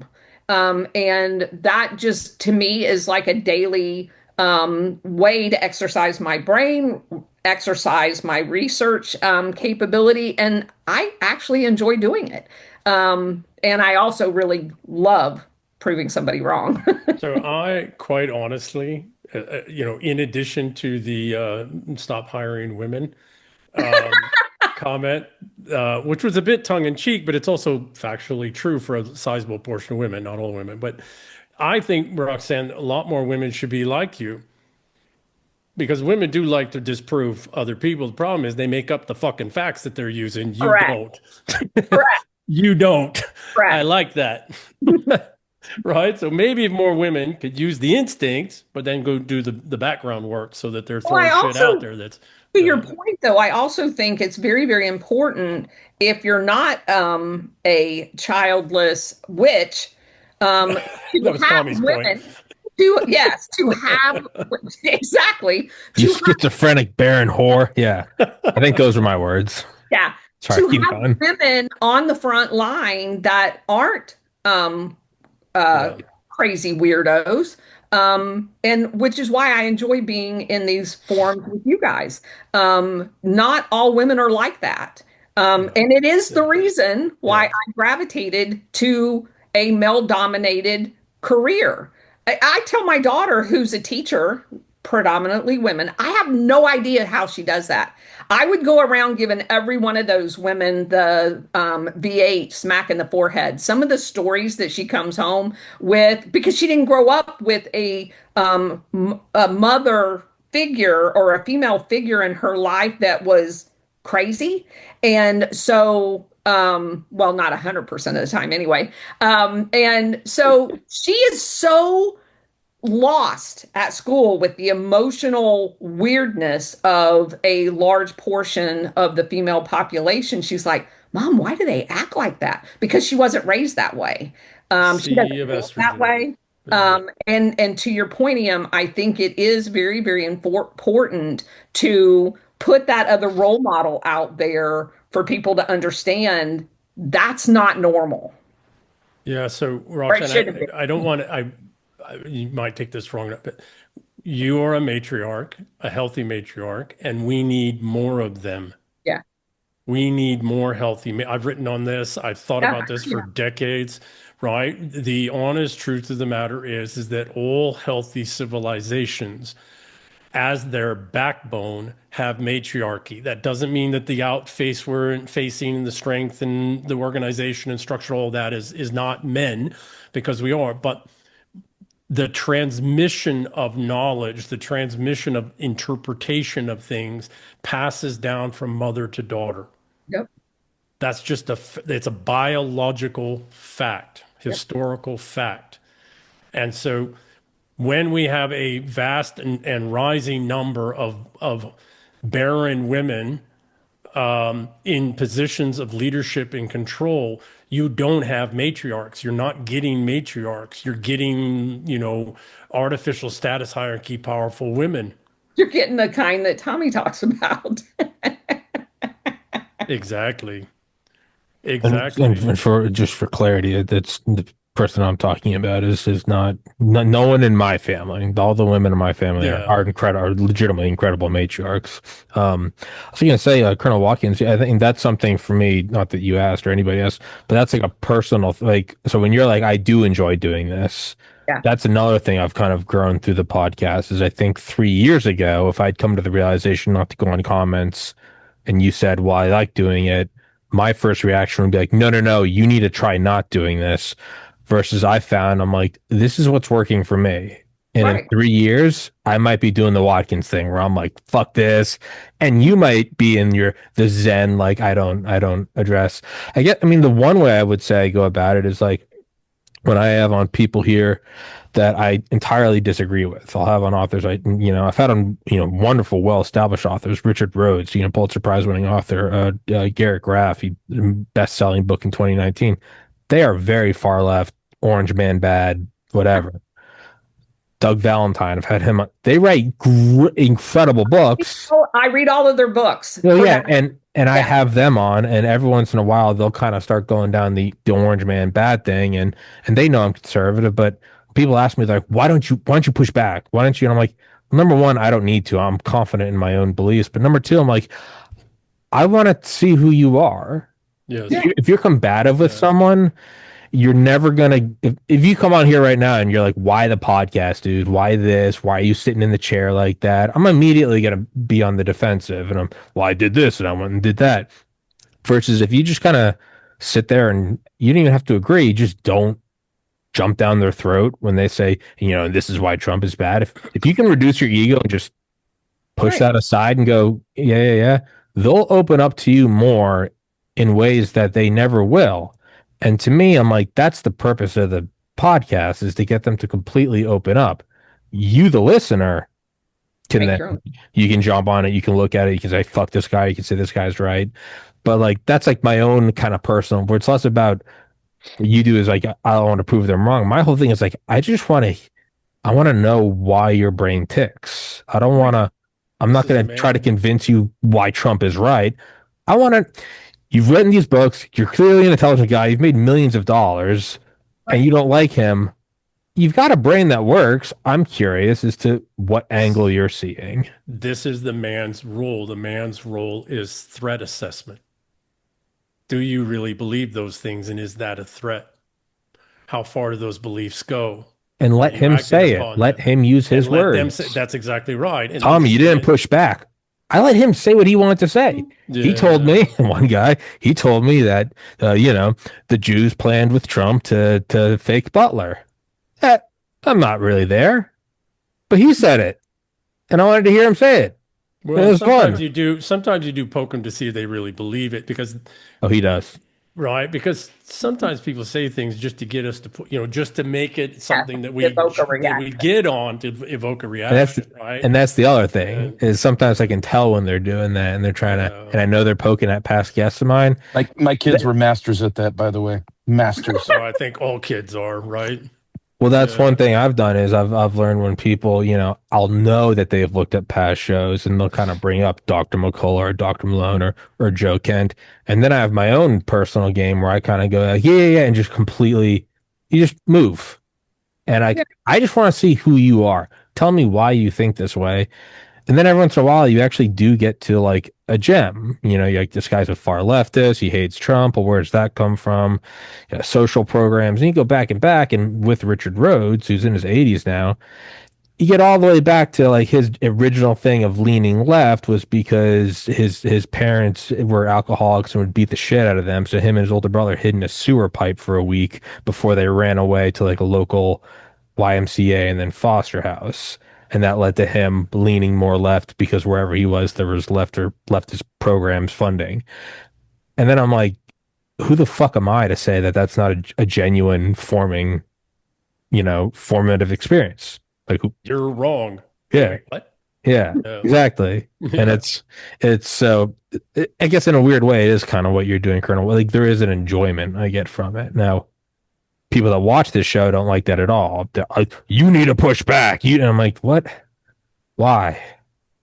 I don't know where I'm going with all this, but well, it's funny that you said that you will eventually get to this Zen moment. I can tell you unequivocally from the time I was very young, I've never had a Zen moment. I've never had one. I'm not built that way. I have always been built to be forward leaning and engaging. And to be honest with you, Tommy, I don't know that I could do what you do for that reason. And it's why I don't interview people because I am the type of person, which is why I love coming on here, I love to have intellectual conversations that I can push back on, that I can float my thought process, just like Ian was saying about the show that we had yesterday with Hakeem, where you can talk about things that in many cases are very controversial, but you're not going to get into an argument. You're not going to. You can actually put your positions out there. You can listen to feedback, because this is something that this is how I grow.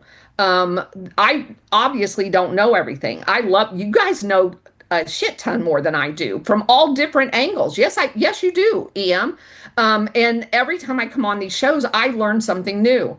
And I am free to say what it is that I've learned and what I've researched and stuff like that. It is how we all grow. People that are afraid to engage in controversial conversations and have debates with each other are, and I don't use this word, but they're pussies as far as I'm concerned. That's well said. It's very aggravating to me that even when I'm talking, because we go to these car shows with my husband, and they're not the people that we go with are not well read, and they're always constantly asking me about something that they heard on my podcast or whatever. But I oftentimes have to ask them, well, what are your thoughts about that? What do you think? Because they've been beaten to death and don't want to express their opinions in open conversation around other people. And I find that more disturbing than having an open debate with somebody. Well, that goes back to the self-regulation I was talking Because about. they're grown-ass men. They're self-regulating. Well, Come closer to the your cat's muffling your words. yeah. Oh, Sound suppression. The reason we love talking with you is because, like us, you enjoy throat punching bitches Yes. with facts. Yes. I didn't mean with fist, with facts. Yeah. Or Yeah. fists. I've been in a few fist fights myself too. Shocker or shockers. Not in the You're from last. Florida, of course. Florida woman. Yeah, I don't know. I think and I'll let you guys go whenever. We're coming on 2 hours. What I was gonna say is, but that's like, but I've been doing this for my entire life. It's like in college when I would get on a bus and there was just no one else there. On campus, I would just talk to the bus driver, or in an airport. I was doing this a decade before I started the podcast. Because I would always just do this it was almost like self-entertainment. Is I would just talk to someone, and whatever belief they had, I would just go along with it. And it would just, man, these fucking, all these conservatives on campus, despite being conservative, I'd be like, yeah. And I just want to hear what they're saying. Because to me, I looked at it as like a fun puzzle. I want to know there's no gotcha moment. I'm not trying to frame you. I just want to undo the puzzle because it's fun and it's somebody to talk to. I would do it on planes, in the gym. I would do it in the sauna. There was never any other reason than that. To me, it was a way to pass time, and it's interesting to see where they come from. And you agree with them, and sometimes just say something funny. That's what like led to the podcast. Is like I say this sincerely, whether or not people believe it. I do every single podcast under the impression that it's never going to be uploaded. To me, I'm like, is this just an enjoyable conversation? Is it fun? Are we unlocking things? Are we playfully pushing back on things?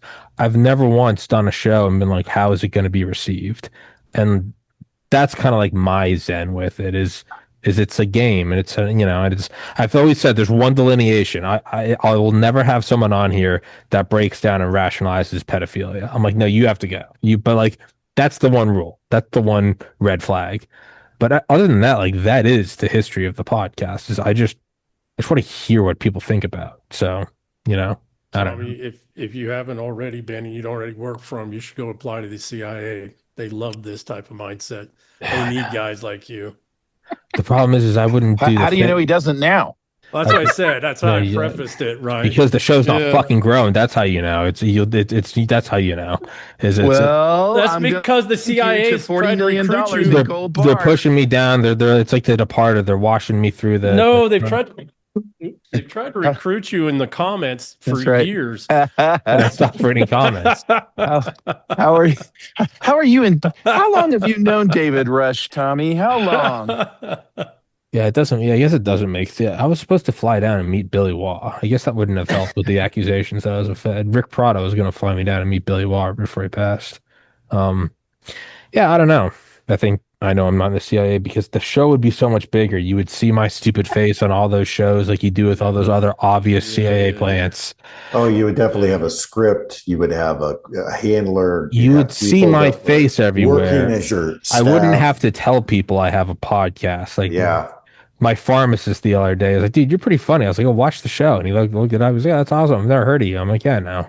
But like, never heard of you. But when you see a face, not your girlfriend. I'm sorry, what's your name? Yeah, tell me your favorite room on Nat Rothschild's yacht. I know, right? So the thing is like, so like you do see these people, and I'm not one to call everyone a Fed, but my complaint is when somebody's been around for 3 months and they are getting millions of impressions on Twitter, and this is episode 2070. Yeah. Man, I'm hoping to break. I just broke 16,000 on YouTube.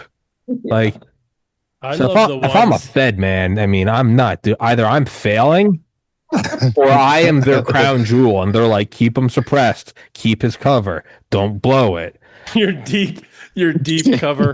don't let him get like you're big in a quick. biker gang. Yeah, don't let him get big quick. Keep him small. Make it look like his show You sucks. you don't know how deep. When his show does now. pick up, they'll be like, he's been around for years. But yeah. We'll know Tommy's cover's been blown when the show ends and he gets pulled out of deep cover.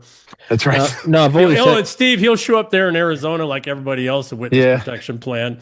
I've always told people, you will know when the show has been co-opted, when I no longer push back, when my apartment looks much nicer, and I seem less engaged and manic about making the show grow. And occasionally I'm like, yeah, but you know what?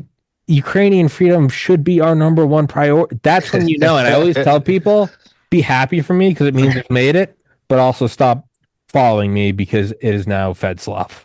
You would subtly and not so subtly have the Ukrainian flag and the Star of David in your background. Oh wow! See, my issue is the people I've befriended wouldn't allow that. Dale, Clay, Come out there and beat your Ken. ass. Yeah, we'd all. No, they would kill me. Yeah, you don't want to beat my ass. intervention. Yeah, I've become friends with too many guys in Round Branch. Like they'll kill me. Yeah. Road trip to Maine. Well, I don't know where we're going now, but you know. Well, I think I'm going to go make some coffee and go to the bathroom. I'm going to make some eggs. Road trip to Maine at some point, though. Please do come All on. right. Do a Sounds live good. show.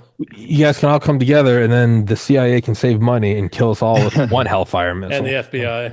Although They don't use Hellfires anymore. They use drones. So just get it right. Okay. I thought Don't be a meanie. I want a Hellfire. I want status. Give me some status and death. Classic. The classics. Hit me with the JDAM. I do. Domestic JDAM. Sorry. I need to take the RV out to Idaho, so Tommy, maybe you'll just have to fly out. Oh, come on out. There you go. Come on. Come on out. Aren't you guys both in northern Idaho now? Up in the No, I'm still down in the southern part. We got to lock down the state north and south. Yeah, it's a zone defense. You guys could come here. My deck looks out at Portland Jetport, which is where 9/11 started. We could really go down a 9/11 rabbit hole.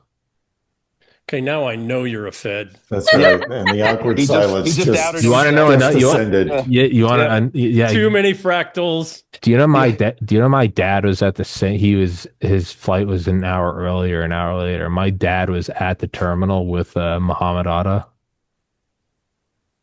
And wasn't he a fishing buddy of Donald Barr's? No, he sold chicken, but it's a great story. Oh, okay. Yeah, it's No, not your dad. You. Yeah. What? Muhammad Atta. Yeah, no, my dad. Oh no, your dad was back to the. My dad was at the. He's on a business trip. He's at the terminal with Muhammad Atta. Yeah. No, he was saying Donald Barr though. Yeah, Bill Barr's father. What I just said doesn't help the story that I'm not a Fed. Oh, it doesn't. No. All right. Well, No. But there's a funny thing to that though, Tommy. There's an important piece to that though. There are people, again, back to kind of these random quantum walks, in the divine, right? There are people that have these arm's length adjacencies to all kinds of things that have nothing to do with them. Yeah. It's just this weird quantum walk of their life. And I'm telling for myself, I've had all kinds of unreal meetings with extraordinary, unreal people. I never sought any of it out. I'm about the most reclusive human being you will ever meet in your life. Out, Steve. Yeah, I was gonna say another story. So up in northern New Hampshire, there's one town, Burlingame, which is where Mike Durant's from, where my dad's from. We're all this tiny little town. It used to be a little north of Burlingame. Used to be the presidents would always go there first. That would be the very first. It was a tradition for whatever, because it's like their first Easter, whatever. I don't know how old my dad he had to have been, like, I don't know, 5 or 6. My dad was actually yelled down by the Secret Service because a young John F. Kennedy was campaigning in that town, and my dad, being a redneck poor fuck, had been out hunting. My dad had no idea what was going on, so my dad's walking through the street of a tiny town with a rifle, and yelled to get down. He didn't know what was happening, and it's because a young JFK was in town, and so I guess I am Fed. It's all dawning on me now. I guess this is like you're Fed adjacent. But again, it's these strange things. There's this thing. It goes throughout history. How did I get Mike Durant on episode 95? I'm like, well, my dad went to high school with him. The ones that have the most are the bastard children, right? The illegitimate children of these families, right? And usually they grow up on the outside, but they have just enough proximity. They just wind up having these weird lives. Yeah. That is what has happened to me throughout this whole Gladio thing. Why it was kind of like a pat on the shoulder that I was doing what I was meant to do, because my entire career was adjacent to so many of the events, and I had no idea what was going on around me until later. I can contextualize so much of the information much better from having been there. It's a crazy thing. Well, I suspect the same with Blaine. Oh, absolutely, with Blaine. Yeah. And he didn't even know. I mean, Mr. Toad's Wild Ride? Mr. Toad's. The interesting thing is that this is happening, at every scale. So even in people's local, this is why I tell people, pay attention. What can I do? Pay attention to your own community, because you're closer to what's really going on, and at a scale that can impact you than you realize. Depending on the size of your community, even in a major city, you're no more than 7 degrees of separation, and usually it's way less than this. In a small community, even like Boise, Idaho, you're maybe 3 degrees separated from anybody, if you're anybody, and even if you're not anybody, but you're just active, etc. So we are, and historically this has been true, we are far fewer degrees of separation away from the people who are impacting our lives than we think. And it's not an intentional thing. It's just the reality of, human networks and relationships and et cetera. And when we realize that and we start paying attention to it, like you're saying with Gladio, all this stuff starts contextually falling into place, because you realize you already have so much information. You already have so much knowledge. You just didn't know the context in which to put it. Right. Well, you guys helped me out with my Kyrgyzstan dilemma. Jeez. I mean, Gina, my wife, and I were talking about this morning. It gets to kind of EM's point about the divine is I look back at all of the things that I did during my career and in and around that, and I'm like, oh my God, I'm very, very lucky to be here. I had no idea when I was walking through the shadows of the valley of whatever. I was in trouble, and I didn't know. And you come forward to now, and I go back, and I'm like, hey, I might have been the fall guy every once in a while, a couple of times. And I'm very happy to be here, sitting here looking back on it and going, maybe that's not serendipitous. Maybe it's part of just the Blaine path and plan. I don't know, but I do know that there are reasons for things to happen. There are reasons that these cool kid conversations come up, and there are very good reasons we all learn from each other right now. I agree. And Blaine, that was the first year of Gladio, and I started putting myself back in different places that I had been. And that was kind of one of my, the whole spectrum that you go through when you're realizing that everything that you've ever learned is a lie. One of the things that was front and center to me and drove me to start doing the Rumble shows is most military and Americans that travel abroad have no idea the danger that they are in because of operations like this in countries. When you're walking around a particular area of a particular country on a quote unquote tour as an American, and you're walking among people who lost massive amounts of family to CIA operations, you have not a single clue how much danger you're in. And you take one walk out of your hotel down to a Rite Aid or something like that to pick up some aspirin, and you will never return to the United States. And those things happen.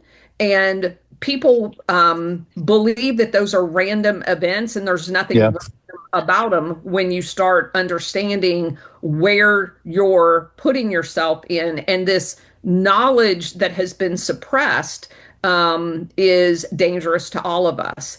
And, you know, just like we started off the show talking about those two poor guys that came back as POWs that had been experimented on. And because of the suppressed information, they weren't going to get benefits that they were entitled to. And they suffered immensely in the process of trying to get that wrong righted. And it literally is what drives me to do this. I want to expand upon what you articulated, to not just put this on the CIA itself and think that that's the full extent. Oh, no. Because there's still, because way too many of the suppression assets in the country, whether they're elite law enforcement units, whether they're counterterrorism units, et cetera, are trained by guys like me.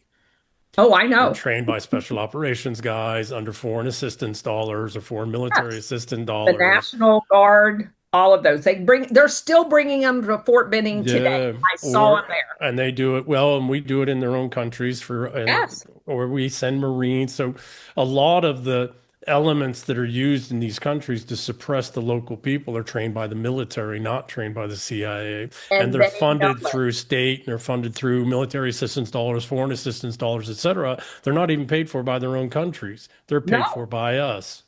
And that's why I told my husband when we were we went to Marguerite Island in Venezuela, and we were at a mall in Venezuela. And this guy, a Venezuelan, was talking to my husband, and he was talking about his country. And my husband says something about me being a retired Air Force colonel. And I literally kicked him in the shins. And I'm like, do not ever tell anybody in a foreign country I'm in the U.S. military. Don't ever do that. Yeah. Oh, yeah. You used to be trained that way. You put us at risk. You have no idea what we did in this country. Yeah. And I mean, of course, he was like, holy shit, I had no idea. We hadn't been married that long. And he was not with me through my you hadn't trained him right yet. I hadn't got him trained. I'm like, holy shit. But yeah, I'd like a PCS, please. Yeah. We're old enough to remember when U.S. service members were targeted by PLA and others. Well, and then you got to think about. I mean, just the nefariousness of it is, and to the higher ups, the intelligence, whatever you want to call it, the syndicate, say the American aspect of it, they'd like if you were attacked, because man, that's a juicy story. It is. For us to go do more shit that led to you being attacked in the first one. Yes, the colonel that was in Turkey that was picked up was a military attaché. Why do we bring over so many Afghanis in 2021? They're just going to attack us. And what do you think we're going to do with that information? Started thinking about that guy. Yep. What are we going to do with that? So the military attachés, I did not know a discovery. Almost every single one of them functions as a handler for the CIA. Oh, yeah. Some asset in that country in the military. Mm-hmm. I had no idea that was true. I sent people as a personnel officer on military attaché duty. I was dumbfounded by that. They're declared. They're declared, but they also have additional duties. Correct. Their additional duties is primarily for the CIA. No, 100%. That's right. Yeah, they're handling. I had no idea that was something. There's gambling in the casino. And prostitution. Yes, there is. And drugs. And then they go on, especially the more junior ones, because they have some that are majors. They go on to then actually do duty in the CIA as a liaison officer. Yeah. Okay. I was dumb. So now you're getting to Kyrgyzstan. So the attaché, two before I got there, left as a lieutenant colonel, and apparently his whole thing, the whole cover story was Army colonel, didn't do well there, got fired out of his attaché job, then shows up as the quiet private executive senior in Minocorps, which was actually smuggling all the Russian fuel into the base. And when the revolution comes, he is one of the most prominent people trying to actually cut off our base's fuel. And we were in a shouting match with the Kyrgyz guy, him, and it was all recorded. And they played it back to me, and that's what blew up in their face. They were trying to use it to pull me down because I took some very bold steps to return the flow of our fuel to the base, which I was successful at doing. And it was the Kyrgyz people who rallied around me, but it was that attaché who was basically working for the corporation. Yep. And air quotes, corporation, coming to try to help State Department shut down our base and get rid of us through that color revolution. Because the color had failed to get rid of the base. Because my selection for interim leader was Rosa Otunbayeva. And she's the only honest person in Central Asia. So this gets to a conversation, Roxanne a little bit yesterday, Joaquin and other conversations, but just because somebody's from a special operations or military unit doesn't mean they're a good guy. Right. Dale, Baz, a lot of them explained to me because I was always talking about him, and he was like, a lot of them, he's like, they're great guys. He's like, but don't blindly give them the pedestal. Don't blink. Yeah. Don't blink. That when the types of in certain times it is somebody you served with or a friend that they send to take you out. Almost always. Always. Because they're the only one you trust. Because they're the only ones you'll let inside the door. Yep. Right. So, and in that condition, and usually there's some alcohol involved and et cetera, it's really rather interesting how many guys just intuitively in the special operations world have given up drinking in just the last couple years. It's interesting. Because trouble's coming. The storm is here. And there's a selection going on, amongst that community of who's who and who's not who. And, back to the conversation yesterday with Joaquin is when these things go, they don't shape up into what the history books tell until later. Initially, it's about who do you trust and who's coming to your door and who's not walking, who's not leaving your property and all of that stuff. And just intuitively, it seems that we're, because we're walking with the divine and humans are uniquely capable of recognizing sophisticated patterns despite all the psyops and lies and everything else. Right. And there's a very hard selection, and I don't know about your guys' level, et cetera, but in the special operations community, intel communities, there is a hard selection going on. It's not overt, but you can see it. You can see the lines breaking. You can even now hear guys talking about it. Yep. It's true. Right? And that is always that fracturing is always the precursor to hot conflict, internal conflict. And we see it on so many lanes. It's not just this lane. Correct. We see it now getting confirmed on every lane, which means it's soon. Yeah, well, even in the private sector. The general officers just did it. Yes. Yeah, that's right. That's right. Yeah, and I have a substantive concern right now is that and this isn't just general officers, this is senior enlisted advisors as well. Oh yeah. I have a genuine concern right now that the largest cohort of retired officers and senior officers and senior enlisted, we have the largest cohort of them that we've ever had in human history, and most of them, to my understanding, are not very good guys. I can vouch for that. They will fight for the regime just to keep their pensions and going and just to be relevant. Board seats. 400 grand for 3 meetings a year. If they were willing to do a 20-year war and kill 50,000 of their own people and millions of foreigners, you think they wouldn't be fucking willing to do that here in our own damn country? Extremely willing. Yeah. Especially since the ones that they'd be sending us up are the same people who we killed in mass in their own countries that they flooded in here. You think these senior officers and senior enlisted guys have no problem doing that there are going to have any problem doing it here? Nope. They've already, when you take a board seat like that and you start making decisions on active duty about weapons programs before you take the board seat, you've already told us who you are. Yep. Well, the fact that you will go along and go get 3 promotions or 4 promotions in a 20-year war, and not, go from, major to major general in the same fucking conflict and not have anything to say about it, or go from staff sergeant to command sergeant major and have nothing to say about it. Well, that says everything about you. Well, there's an opposing force because we have seen some key dismissals, the Army Chief of Staff being a very big one. And I've got a lot of knowledge on the backside of that. But to the point you're saying, all I'm adding to this is that there is an opposing force. It's not an unchecked group of rogue stars. I don't know who it is, but there's somebody on their heels. Well, it's interesting that we have a lieutenant colonel. Tulsi's a lieutenant colonel, right, or was? Yeah, that's a right. major and a chief warrant officer who are in very key positions, and it's not generals and command sergeant majors and et cetera. Right. Yeah, she's still in the Hawaiian Guard. Yeah. She's in the PIRR.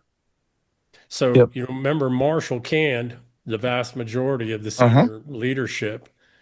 We focus on the officers, but a bunch of enlisted guys as well.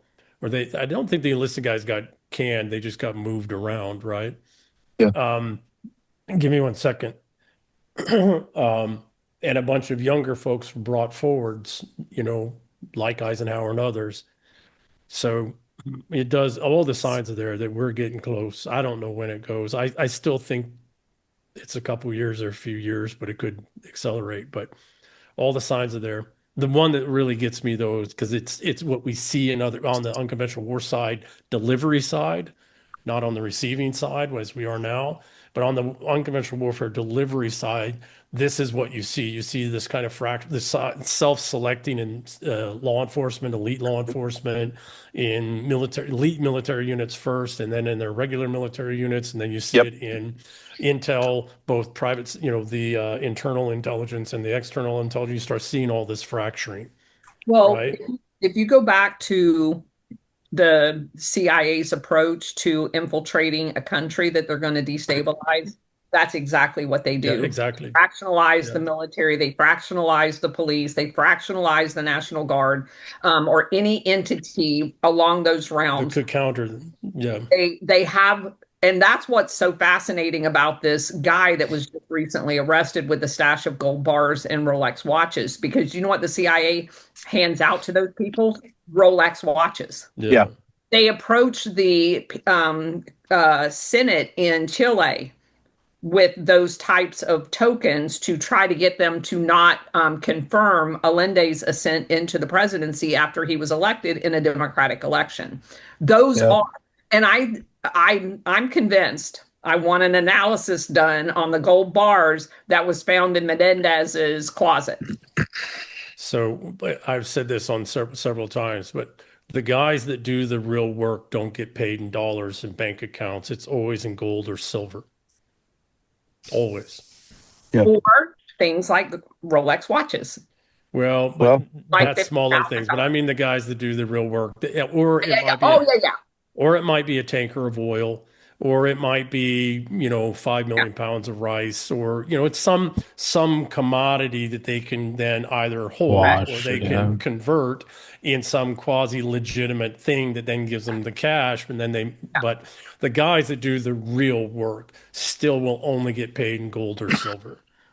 Period. Yeah. And like when you go back to the guy that was the CIA tried to hire to look like they were assassinating de Gaulle, but they were going to assassinate JFK on his state visit to France. They offered him $250,000 in cash. Yeah, well, cash is one thing, but I know, but that guy was found with those stashes of all those things. You cannot convince me that he was not one of those guys that's a courier for these operations. Yeah. Yeah. Well, what I'm getting at is that the guy, the CIA guy that they gave up, he got paid that gold for something. I think he was a courier. Yeah. Well, I think we're pre-op is where we are. Yeah. And there's so he was Take supposed to be paying out of when- that stash of gold. Yes. He's supposed to be paying out. Yes, exactly. Yes. Yeah, and exactly. I think that's exactly what was discovered is one of the couriers. Yeah. Well, yeah, one of the handlers, right? So we have certain, I won't go that pathway, sorry. Let's just say that payments are handled in certain ways by certain skill sets. And that's what I think is hilarious, that everybody was so uh, overwrought about the fact that he lied about all of his credentials. And I'm like, what are you talking about? That just saves the CIA. He had a fake identity when he came in. They pay Yeah. entire divisions in the CIA to create that thing. He came with it. Well, that's one thing that came out the other day, is that what they're putting out there is that he had created this entire fake operation to et cetera, et cetera. No, that was their fucking operation. It just got It's all outed. horseshit. It's all horseshit. Yeah. And that's the thing. One of the things about guys that go into that kind of guys and gals go into that kind of work is they all know they're expendable. Expendable. They're just there to play. Most of them Well, I've here's met what are happens, there though. just to play. It's fun. Here's what happens, and it Yeah. happened repeatedly in the 1980s when Bush Sr. got elected. All of those people that were picked up that were caught through the Iran-Contra thing, even if they actually went to jail and the DOJ didn't screw up their trial, which they Yeah. did on Oh, a purpose. lot of them. Yeah. Yes. Yeah. And if they actually did then go to jail, Bush pardoned them. And so this is a whole stream of operations that is not collectively just the CIA. They have people embedded. The DHS has a cell, the FBI has a cell that are embedded CIA people undercover. The DEA had one. Probably still, well, we know they have one because the guy was arrested after he retired for money laundering, and he was the guy in charge of trying to find money laundering. So Well, it's the best kind of guy. yeah, you might as well hire him, right? He couldn't find it while he was in the DEA because he was doing it after he retired. Got a higher Waldo to find him. That's Epstein. That's what Epstein was really doing. Epstein's real job was money laundering. Yes. Back to, that's Epstein, what he did. That's why he was brought in. Yeah. All that other shit was cover for action and status. Yep. Not Okay. to take away from the other shit. Yeah, right? yeah, of course. Yeah, I was gonna say, and before we can wrap it up, I wanted EM, if you could, just because we have Blaine here this time, if you could readdress what you had brought up yesterday regarding Joe Kent's message about Trump and whatnot, and and then my question of, because when Trump first was doing X, Y, and Z a couple months ago, you brought up, you're like, it sounds like he's under duress. My question for your analysis of Kent is he under, because you said you wish he'd said something different or whatever, and is what Kent, is he saying something under duress? So I'm just, you're doing it better than I am. I just wanted to bring it up again just because we have the crew here. Yeah. But you don't have to. I also don't care. No. I just wish my bladder wasn't full at the time. Go to the bathroom. Go to the bathroom. Solid question. No. You go to the bathroom. Don't be a bitch. Go to the bathroom, bitch. Give me a second. Yeah, that's pretty brave being in Maine. I've had a bunch of people jump on. I've had a bunch of people jump on me because of the comment I made with Joe Kent's thing. Of course, Joe Kent's under duress, but he can handle it, and he's keeping he's being very careful about what he's saying so that he stays within the bounds of his kids or he don't get killed. But of course, he's under duress. Every person that plays at that level is under threat, right? Yeah. That's different than duress. Okay, duress means but he's not out of it. But he's not out of it. Okay. My thought is that Joe is calling out that they're trying to bring to our attention that we need to start thinking about that Trump is operating under duress. And what is that duress, though? Not necessarily what Joe Kent said, which is the threat to life and limb and family. That's obvious. They killed the Kennedys, right? That's obvious. Everybody should know that. Okay, well then what's the deeper message? Okay, well, who was trundled out on these shows that are obvious, Sean Ryan and other shows? And not to take away from Sean Ryan, I don't know the guy, so I won't cast aspersions, but, Sarah Adams and all these others. And these people are showing up not just here, but in the entire Anglosphere and Europe countries as well. They have their own equivalents of them.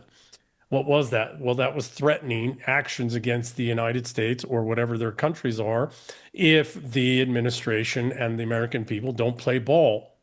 Right. We are all operating under imminent threat of 9/11 Well, times 100. What all Yeah. were this? And again, I don't mean to be keeping you guys.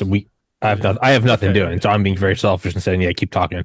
I didn't see any of those interviews or anything by design. I've unplugged, but you said they're essentially going on there and making. Well, they're You know, this they're threatening Operation Gladio activities in our own country. Like Trump's first Roxanne administration, can when talk to that more. who was it? Was it Brennan that was like, they'll get you 6 ways from Sunday or something? Yeah. No, Stuff that was like that. Schumer. Okay. Yeah. Yeah. But Sarah Adams Here's the went thing. on- I think, look, Joe Kent is still on the playing field, Yes. very much so. Yes. And the peculiarity of him writing that article that's really owned by Soros and the Koch brothers is really kind of a confirmation of that. But Joe Kent is nobody other than a red-blooded American patriot. And so while they think they may have owning or operating him, I would say it's quite the opposite. And the other part that I would say, Tulsi is by no means off of this battlefield. No, I think she's just stepping onto her battlefield. Same with Bondi. That's exactly right. Yeah. She And I has a think role with to Kent play, and it's Kent about as to be well, played. right? This Yep. is, yeah. So this, I think we said this the other day, but there's only so much you can do within the administration as an outsider, within the bureaucracy, within the institutions as an outsider. At a certain point, you need to raise a general up from within that army, that institutional army, Yeah. because only they know how to play all the nuances and all the players, and they know where the bodies are, and they know where the bodies need to go, and all that stuff, right? What's going on? What's the Patton Eisenhower tank? What's happening? Correct. Right. Um, Well, and a prime example is Bissett over at Treasury, right? And Powell before that at Fed. Yeah. Powell was the first one that was activated this way. Powell will be far more powerful once he's not the Fed chair. Is he already gone? I don't remember. I don't pay attention to that. Yeah. Yeah, he's So- gone. So Well, what is he's not off the Fed. He's out of the Fed chair. Yeah, out of the chair? that's right. Yeah. So give me 1 second. So Blaine, my sense with Joe's statement the other day, and yes, I wish it had gone further, but I also understand, right? We have to Yeah. read, so there's this thing called Sotto Voce, right? The little Yeah. voice.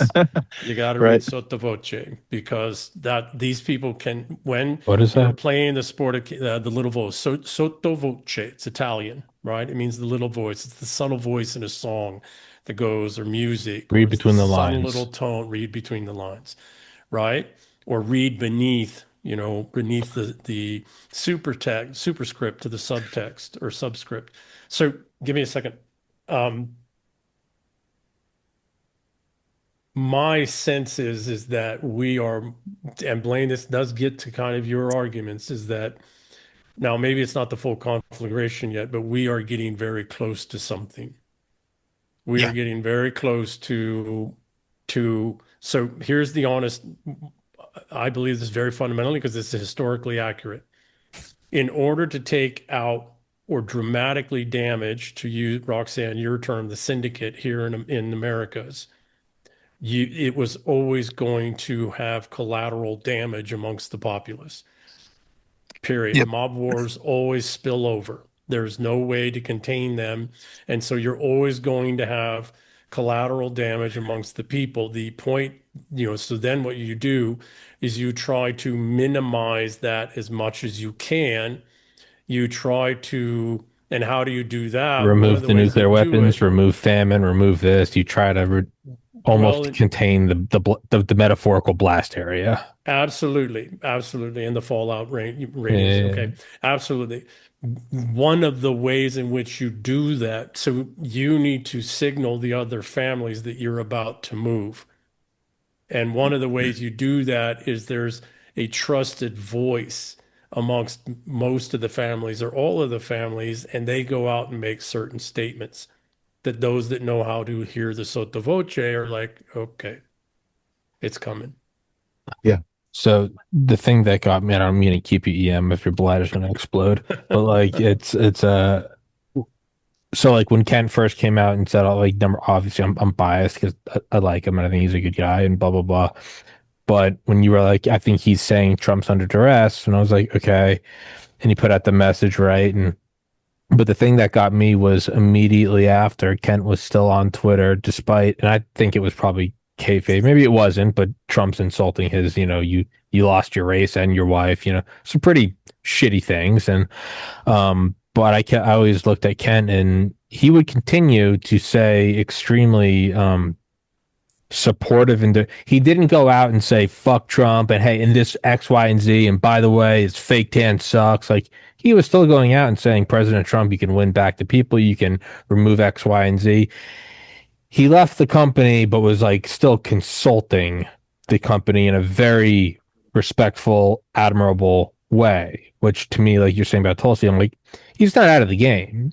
So when he says, about Trump being, under duress and his family, and this could be my own bias towards him, I don't know is there something deeper? And that's what I'm asking you, EM. And I have no fucking idea. Yeah, it's like, so if we've agreed that like he's talking under duress, he clearly went out and like as respectful as you can go, right? All these things say he still has great love for the system, great support for the president. He said it on my show a couple of weeks ago. He was like, the man can consume mass amounts of information. He's a brilliant guy. He didn't have a bad thing to say about him. This statement that on the surface, it seems like, what are you doing? You're making the president, like we talked about yesterday, the president's he's bitching because there's threats, like heavy lies to the crown. Are we not, is Kent saying something between the lines that we are not picking up? Or is he a human and infallible and just made a comment that maybe wasn't good? Yeah, so that's what I'm asking. For war fighters, the actual guys that do these kinds of things, the message from Kent is that the American people are under threat. That's real. And the president of the United States is having to take that into consideration with everything that he does. Blaine? Sir. You were going to say, I heard you say something. Were you talking, Blaine? There was a malfunction with a piece of camping equipment, and I apologize for not being muted. Very unprofessional. Oh, good. We didn't hear a bunch of expletives as we'd expect. You're so professional. Yeah. Well, airlift pilots can learn too. Unlike your ramp always guys. on the mic. Yeah. No, so that's that. The threats that were made were legitimate threats. Those things are going to happen if the elite families decide that they are going to continue with dramatically reducing the capacities of the syndicate. The financialist control of us, if we are going to reduce and diminish it, they will unleash hell. They have no other choice. And they've told us they would do it. And these types of folks don't make hollow threats. Once they say a thing, they have to do it, or they have no credibility anymore. They've been defanged by themselves. So what Joe's role is not about Israel, et cetera. That's the obvious boogeyman, right? It's what his role and responsibility is that he's taken on, and the risk associated with that to he and family is getting us to look at that we are all under threat, but we have to proceed. And that the president and his inner circle are moving with this, and they're moving as carefully as they can, but they have to keep moving. Yep. And we, the people, need, this, when it boils down to it, like Joe, as you've articulated, we, the people, need to remain loyal. It's when the princes lose our loyalty that everything bad happens. We weren't loyal enough to the Kennedys, and they were killed, and we did nothing. And everything that's happened is because of that. 400 years ago, almost 400 years ago, we weren't loyal enough to a king, and he was beheaded, and the Anglosphere has been pretty much captured ever since then. Yeah, all downstream from cowardice. Well, cowardice is part of it, but it's not the disloyalty of the cowards that you worry about. It's disloyalty of the non-cowards that, is the real issue. So what is the signal? There's very real, imminent, credible threat, and we're going to have to keep moving. We're going to have to do these things, and some people are going to get hurt, and we need to not all turn on each other. We need to remain loyal.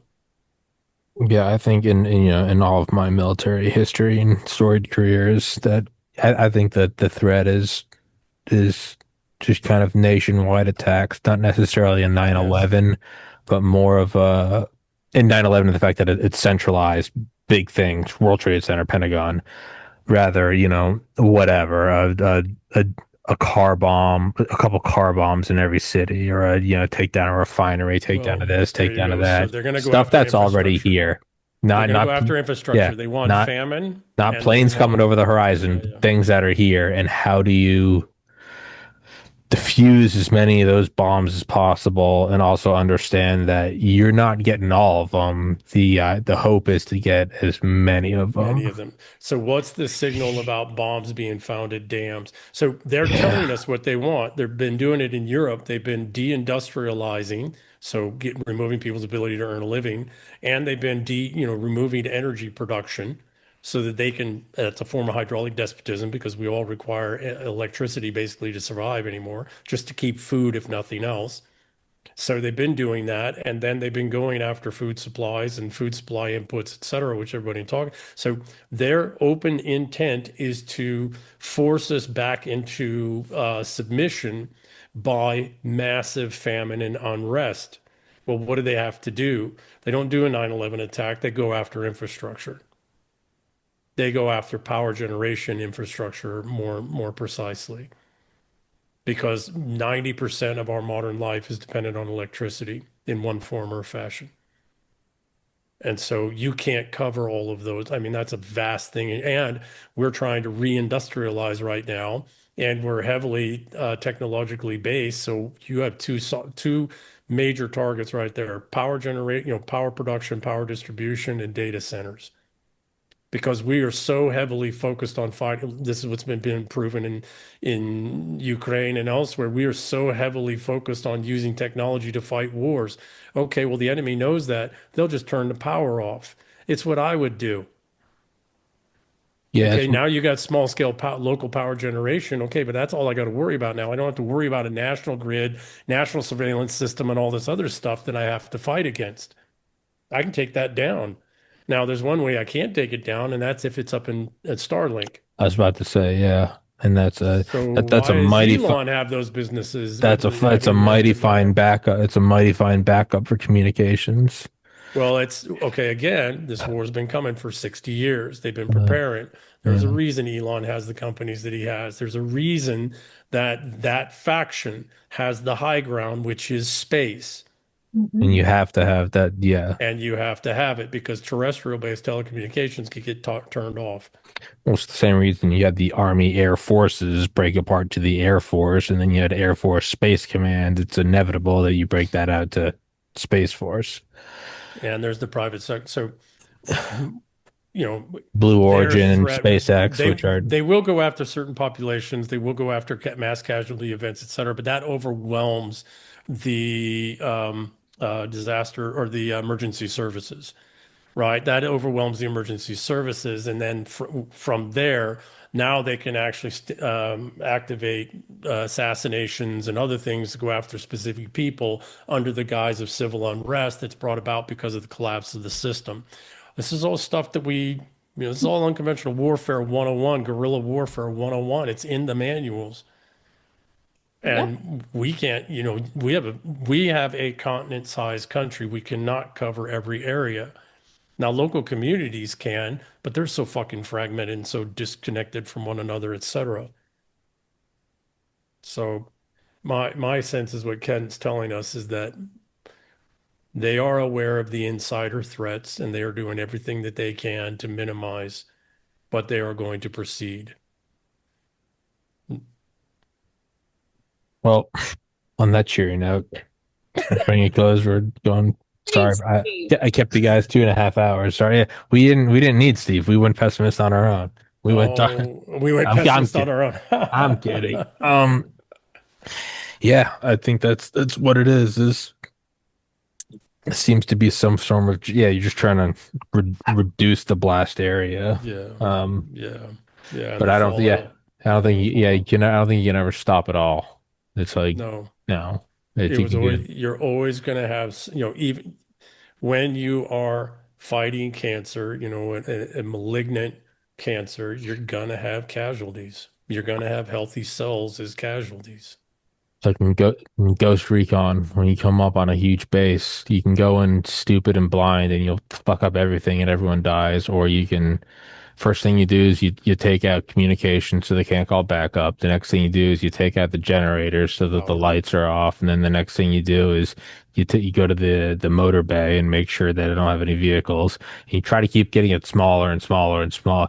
You can't ever get it all. Eventually you get to a point where they notice you're there and then they open fire. But the idea is you can keep it, instead of 80 of your guys dying, you can maybe lose 2 of your guys, but you're never going to get all of it. And it's now extrapolate that to a continent or multiple continents. And I think that's probably where you are is you're taking off, you're taking off the nukes. You're trying to take off famine. I would imagine you're trying to take off biological warfare and just shrink it smaller and smaller, but there will be a blast zone. Yeah. Yeah. All right. The other side, which is just, I don't know, but the other side is that it could be that these younger folks, the Gabbards, the Kents and the others don't want, because they're all GWAT veterans, don't want the fight that's coming and don't want to be a part of it because they know where it's going to go. And that is another thing that could be true too. I don't know these people. I don't talk to them. I don't, Kent, Joe and I message every once in a while, but it's usually over some specific thing that I see and I'm wondering, or I see something and he said and I send him something. But other than that, I don't, and that's arm's length and et cetera. So there is a thing that happens as well. Old men don't get consciences until the real fight comes and they're too old to fight. That's a known thing. Another known thing is that middle-aged men, when the fight comes, have to make a choice whether they're going to go ahead and do the hard thing, the ugly thing that's necessary for the fight to come, or whether they're going to just try to push the fight off until a later time, at which point then they're old men and they get a conscience and then they're too old to fight, etc. Right? Yeah. And so there could be a bit of, they've been in there, they've been around, they know if we keep pushing, these things are going to happen and they just don't want to be a part of it. That's true. That could be true too. Blaine, I'd defer to you and Roxanne on seeing that better. Yeah, I think there's some critical information that will probably, I think we talked about this the other day, Ian. I think for us, a couple of more puzzle pieces in our hands, and we're going to probably have a pretty good sense of the when, maybe not the what, but the when. And some of my conversations with folks inside the building have definitely revolved around this concept you're talking about of collateral damage, how much. And as just as a logistician, I'm trying to bring them to second and third order effects. I don't get to know your strategy, your plan, or what is on your table. But what I can tell you is taking California refineries from 7 down to 1 will get you the Mad Max environment you want. If that's what this is about, well, then we're on that path. But if you're trying to limit civilian casualties, maybe go put some gas into the guard first responders' hands and have food stocks lined up and ready to go. Secure that nuclear arsenal. Yep. That's like Heaven's Harvest prepper food. Yeah. Mm-hmm. Very well done.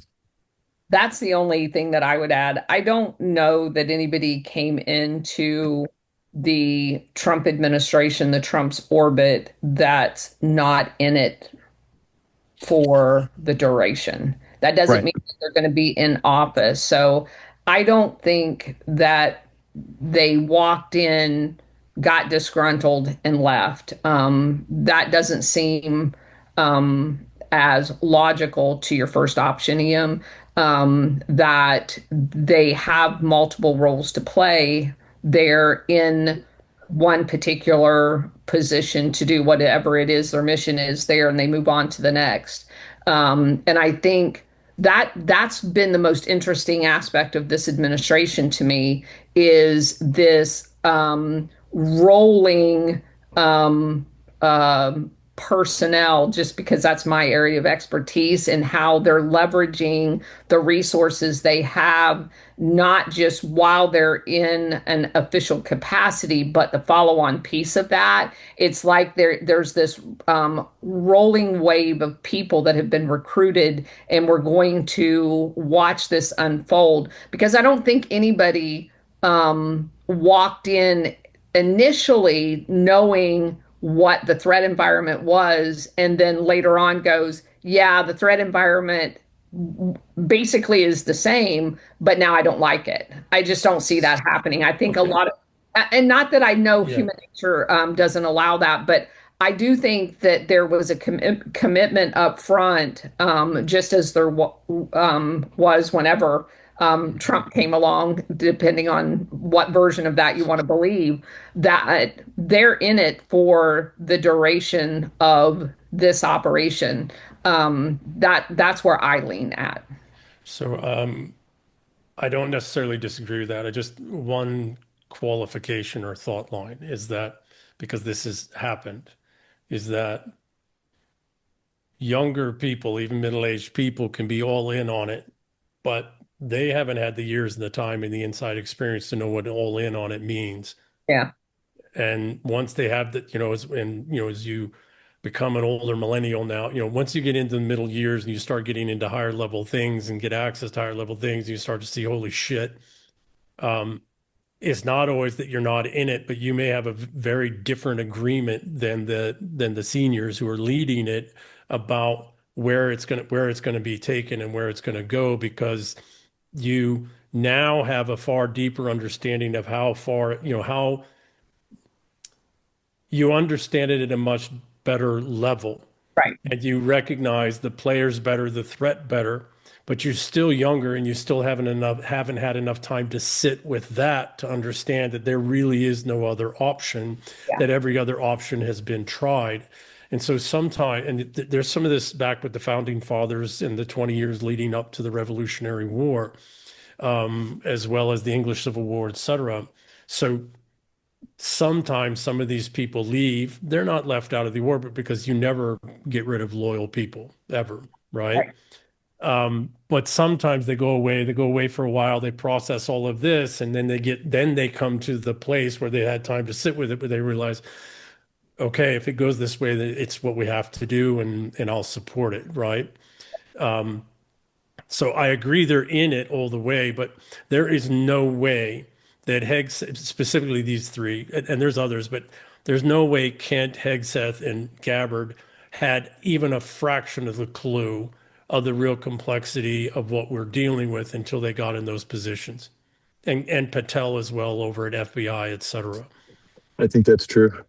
Right? No way possible they could have known the factions, the fighting, the war, the real warfare, the great game versus the sport. There's no way possible. I think the entirety of what the strategy is contemplated as is down to less than 5 people, quite frankly, from the just talking around. That's usually what it is too, 3 to 5. Yeah. Yeah. And they're the older generation. They're like they're all graybeards. Lord Keyes, most people don't know this, but in World War II, the supreme planner was not Eisenhower. It was an old 80-some-odd-year-old Englishman named Lord Keyes. And he had to get squirreled out of the United Kingdom and brought over here because the Nazis were trying so fucking hard to kill him. And the Nazi factions inside the the British military, et cetera. Lord Keyes was the supreme strategist. And then there was other old men who were the strategists in, the vaults of different buildings, the Department of War, et cetera, are the small handful of guys that were really, the ones that, and Pershing on his deathbed, and he was, FDR kicked him out basically, and he was still involved in it, right? So Blaine, I completely agree with you. There's probably no more than 5. They're probably not all American. I think some of them are in the United Kingdom. I think some are and others in Australia, just suspicion for some reasons. That's probably the case. That's also why I think there's a few years before this all goes, because the younger generation that now sees it, right now actually sees it, needs a little bit of time to sit with that, to be okay, to be ready to do what needs to happen when the elders say it's go time, or when the elders are forced to, it's go time. Yeah, I've always believed that. In 2016, I mean, 3 years, 4 years before I started the podcast, I always thought, and I liked him then, but I was always just like, Donald Trump alone, he did not just take on the Bush dynasty and the Clinton dynasty. He is No. he's either a part of a group or he is a front man for a group, and he's not read into everything. So how could Ken Gabbard, Hegseth possibly come in? They definitely learned a lot more, Yeah. but I would imagine they're talking to Trump, in a skiff, and they're going, and then what? And Trump's like, oh, I don't even know that part, or I know a piece of it, or maybe Trump is part. But what the point is I think you get higher and higher up, and then you're like, yo, I don't even know that. Yeah, so like, those five guys, probably the only one in the administration at all that's one of those five guys is Trump, and the other four are not in the administration at of course all. not, and you probably don't know them. Yeah, None of us we know. probably know who they are. We just don't know. Don't know that they're in the thing. Yeah, yeah. Yeah, that seems to be what it It's is. like the founding fathers. Yeah. Look at the founding fathers of the United States, and you have to see, because that's exactly what we're doing. We're refounding. Well, we're having to go through the very same things that they had to do then, in the very same ways. Well, fuck. Oh, it's exciting. It's exciting. Yeah, sure. There's nothing interesting on TV anymore, so you might as well. Yeah, you're not wrong. That'll be You're not wrong. exciting. I think I told you I tried to watch The Sopranos, and after two seasons, I was like, I'm so much more entertained trying to schedule guests.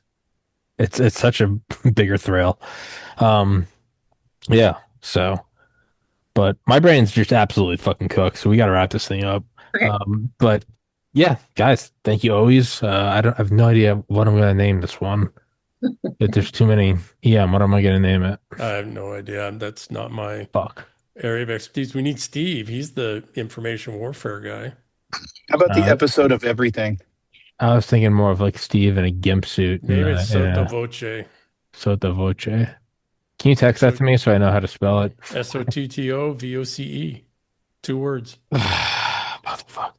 All right. Well, guys, thank you so much. Everybody listening, please go into the description. YouTube, Substacks, Patreons, Rumbles, Twitters, blah, blah, blah, blah, blah. Go follow all that stuff. OnlyFans, Steve's OnlyFans. And as always, guys, it's a pleasure. Thank you for the time out of your day. And till next time, thank you so much. And everybody, thank you.